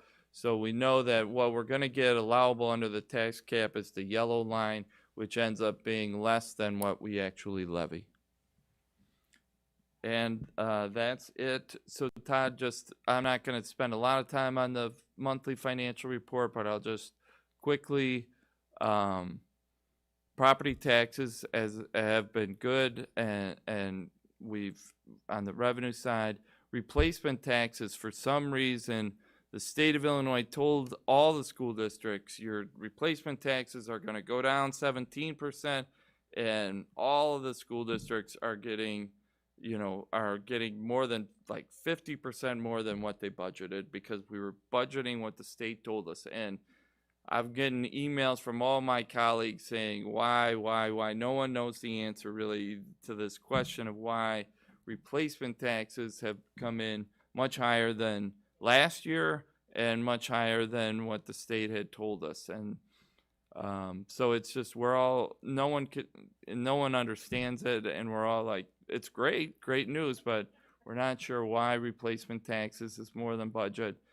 Interest income is just minimal, just crazy low interest income. And it was a big miss in the budget, and that won't happen again, but we budgeted way too much for interest income. The state categorical revenues, have come in where we've gotten last year. We got the fourth quarter from last year, and we've already gotten 3 quarters, so we've gotten 4 quarters already. It's really surprising. The state has really paid better than we would have anticipated, for sure, better than I budgeted. I think I always budget for 3 because you never can tell with the state, and we've already received 4 categorical payments. On the expenditure side, we've been doing very well on the salaries. We had some trouble finding aides this year, so that came in. That's been under budget all year. The food service, we didn't have food service a lot of the year. Transportation costs are way down, and we're way less than last year from the period of time where we were remote and we weren't busing, so the transportation costs are way down, and that has really helped us. But the financial year is coming in much better than I had budgeted. The one big change the other way is that we did that abatement that wasn't budgeted, but still, even with that big $3 million abatement transfer from working cash to debt service, the operating funds are still doing very well. Benefits have been very good as well, better than budget. So But isn't this, I would imagine this is going to be a blip year that will never, you can't plan for next year based on this year like we normally would. Yeah, yeah. the food service has done. I mean, we're getting a lot of federal reimbursement for all the lunches distributed. So food service has been very good this year. We're using some of that federal dollars to purchase and update food service equipment. We have some very old trucks that we need to get replaced. We're going to replace the very old dishwasher at York because the food service department has done very well under the federal program with distributing lunches. I mean, in addition to distributing lots of lunches to needy students, it still came out well from a financial side.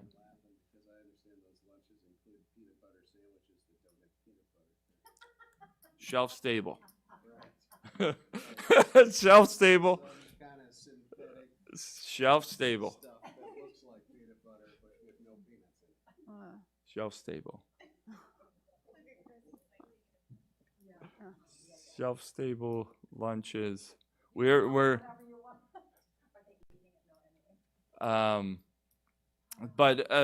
I'm not going to go into the fund balances. We've talked about this before, but can you go down a little bit, Todd? Let me just show my favorite charts. We are going to be positive. All right, keep going down. I have a few more down. My favorite chart is go one more. This one here. So you could see the red solid line is the current year of expenditures, where the dotted line is last year's expenditure. So you could see that we're kind of creeping slightly more than last year's expenditures, and the black line above the dotted black line is this year's compared to last year's. So and obviously the dark green line is our fund balances, where I've talked about the May 31st low point. So the darker green line is the current year, and the light green is last year. So we're doing slightly better than last year, and yeah, we're projecting. Actually, I think we're projecting to be on the short side, about $1 million, when we had budgeted a $5 million deficit. I think we're projecting, with the abatement, about $1 million, $1.5 million deficit. I don't want to be on record, but that's currently what it's looking like. So add the abatement to the original budget, and we were down would project negative 8.6 million.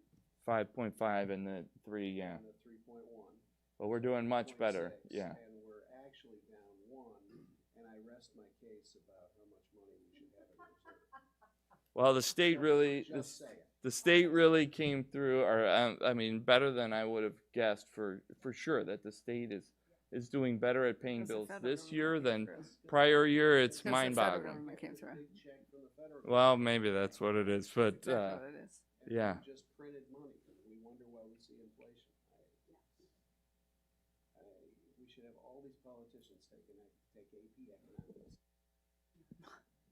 So that's it for the monthly financial report, and I don't think we have any other items on the agenda. Oh, okay. My one is about the new construction. And based on the discussions about fund balance and, revenue source and all that sort of stuff and expenses. So you always say, Chris, which is true, our expenses are outpacing our revenues. But we have, it's actually on your forehead. It's on your forehead. It's better than the T-shirt, okay? So, but here's my concern, though. So we are fortunate, as you said, to be a community where we have that new construction. At some point, that is not going to continue. And what does that do to our discussions? Makes it unsustainable. We rely on that new construction to balance our budget every single year. Right. I know Linda has heard this from me, and Keisha has heard it from me as well. I'm very concerned about staffing. It's, you know, if we Very can, well, you should be. we need, I mean, staffing is the recurring cost, where the non-recurring costs I'm more comfortable with. The recurring cost of staffing is really where it's at when it comes to the budget. It's all about staffing, and we've been adding staff for years, and it's that is my biggest concern. Well, and we've been adding staffing more than our enrollment has gone up. Well, And so, but we're also adding programs like dual language, all day kindergarten.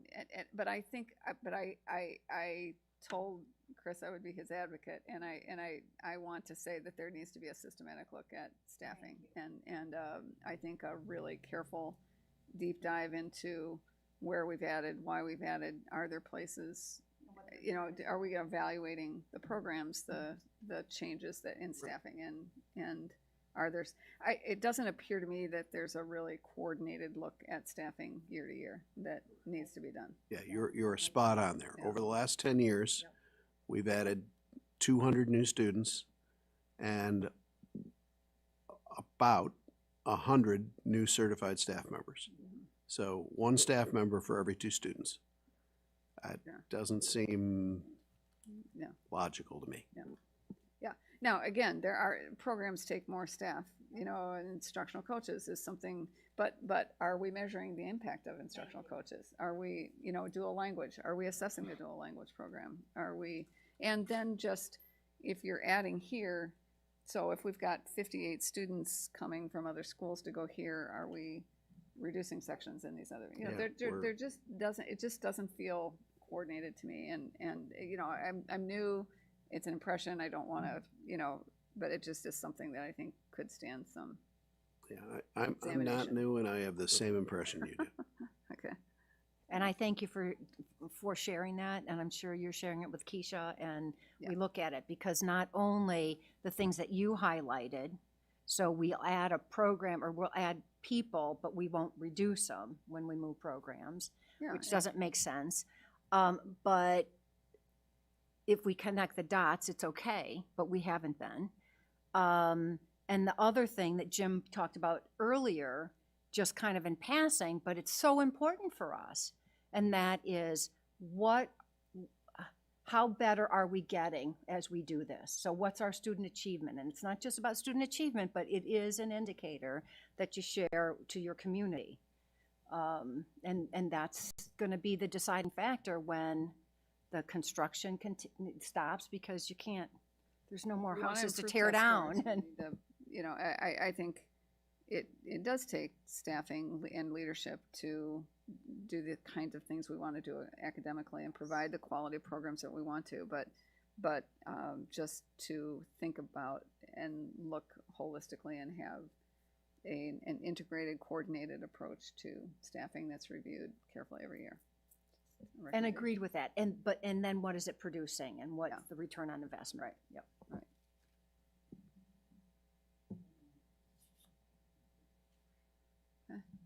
So Alright. just one thing to review, and before we close, we are, from this meeting, we're taking, some of these things were just updates. The fund balance policy, is that, where would that go next? Where do you want that to go next? Is that going to, for discussion with the board soon, or come back to this committee, or where do we want to go with that?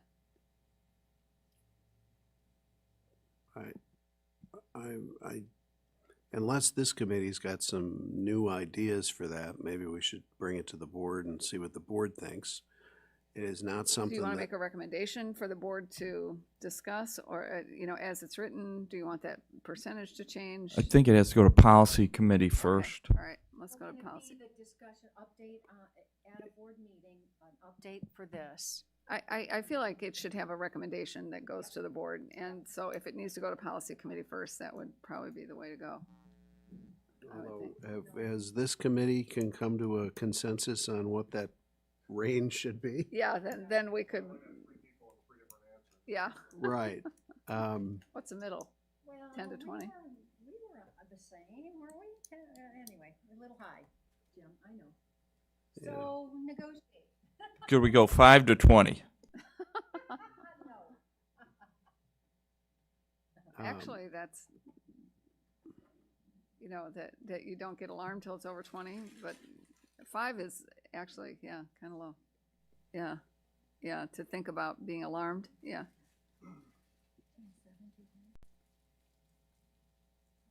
Well, I mean, actually, if you look at it, if you look at our 26% policy, that dollar amount was far less than under the new accounting, a 5% policy.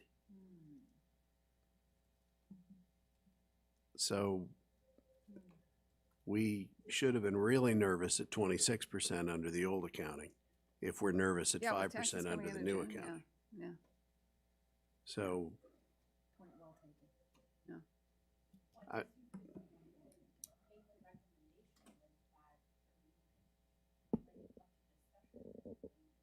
Yeah, I guess I have more problem with the top number of 10, or it was 15. What did you have in there, 5 to 15? I had 5 to 15. Jim had 5 to 10. Karen had 10 to 20. Oh, she had 10 to. There was no other upper limit. Kara had 10. No, Karen had 10 to 20. Oh, sorry, Kara. Kara had minimum 10. yeah, I mean, again, the upper limit just is a trigger for a discussion. Right. It does not dictate that that money has to be disposed of. So we can bring it to the board for that discussion. We could bring it back to this committee for that discussion of what our recommendation should be. What do we think we should do? Well, I think if we can't, I feel like this group needs to develop a recommendation, solidifying a recommendation before So- bringing it to the board, because if this committee doesn't, All right, so Oh. let's bring it back, one more discussion next meeting for this committee, come guns a-blazing okay, for why And you then think go in your and- range is right. recommend it to the rest of the board, yeah. You just made it really. And then the plans for, the altered plans for the schools, we do feel it needs to come to the May 25th meeting for discussion, right? May 24th or Yeah. 5th? The three. Yeah, I the mean, if- three. Yeah, Yeah, Field, I mean, Fisher, Jackson. if we're gonna let our architects do their work properly, yeah. it sounds like, I think it would help too if, just in preparation for that, the board knows exactly, that we need to make a decision. Yes, thank you. Yeah. So that, Yeah. because usually it's more, sort of fluid. Yeah. Okay, all right. And everything else from here was just an update and,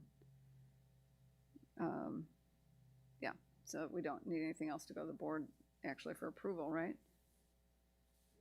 No, okay, okay. All right. I'm done. all right? Any other updates? Given none, we're at the end of our agenda, we're adjourned. All right.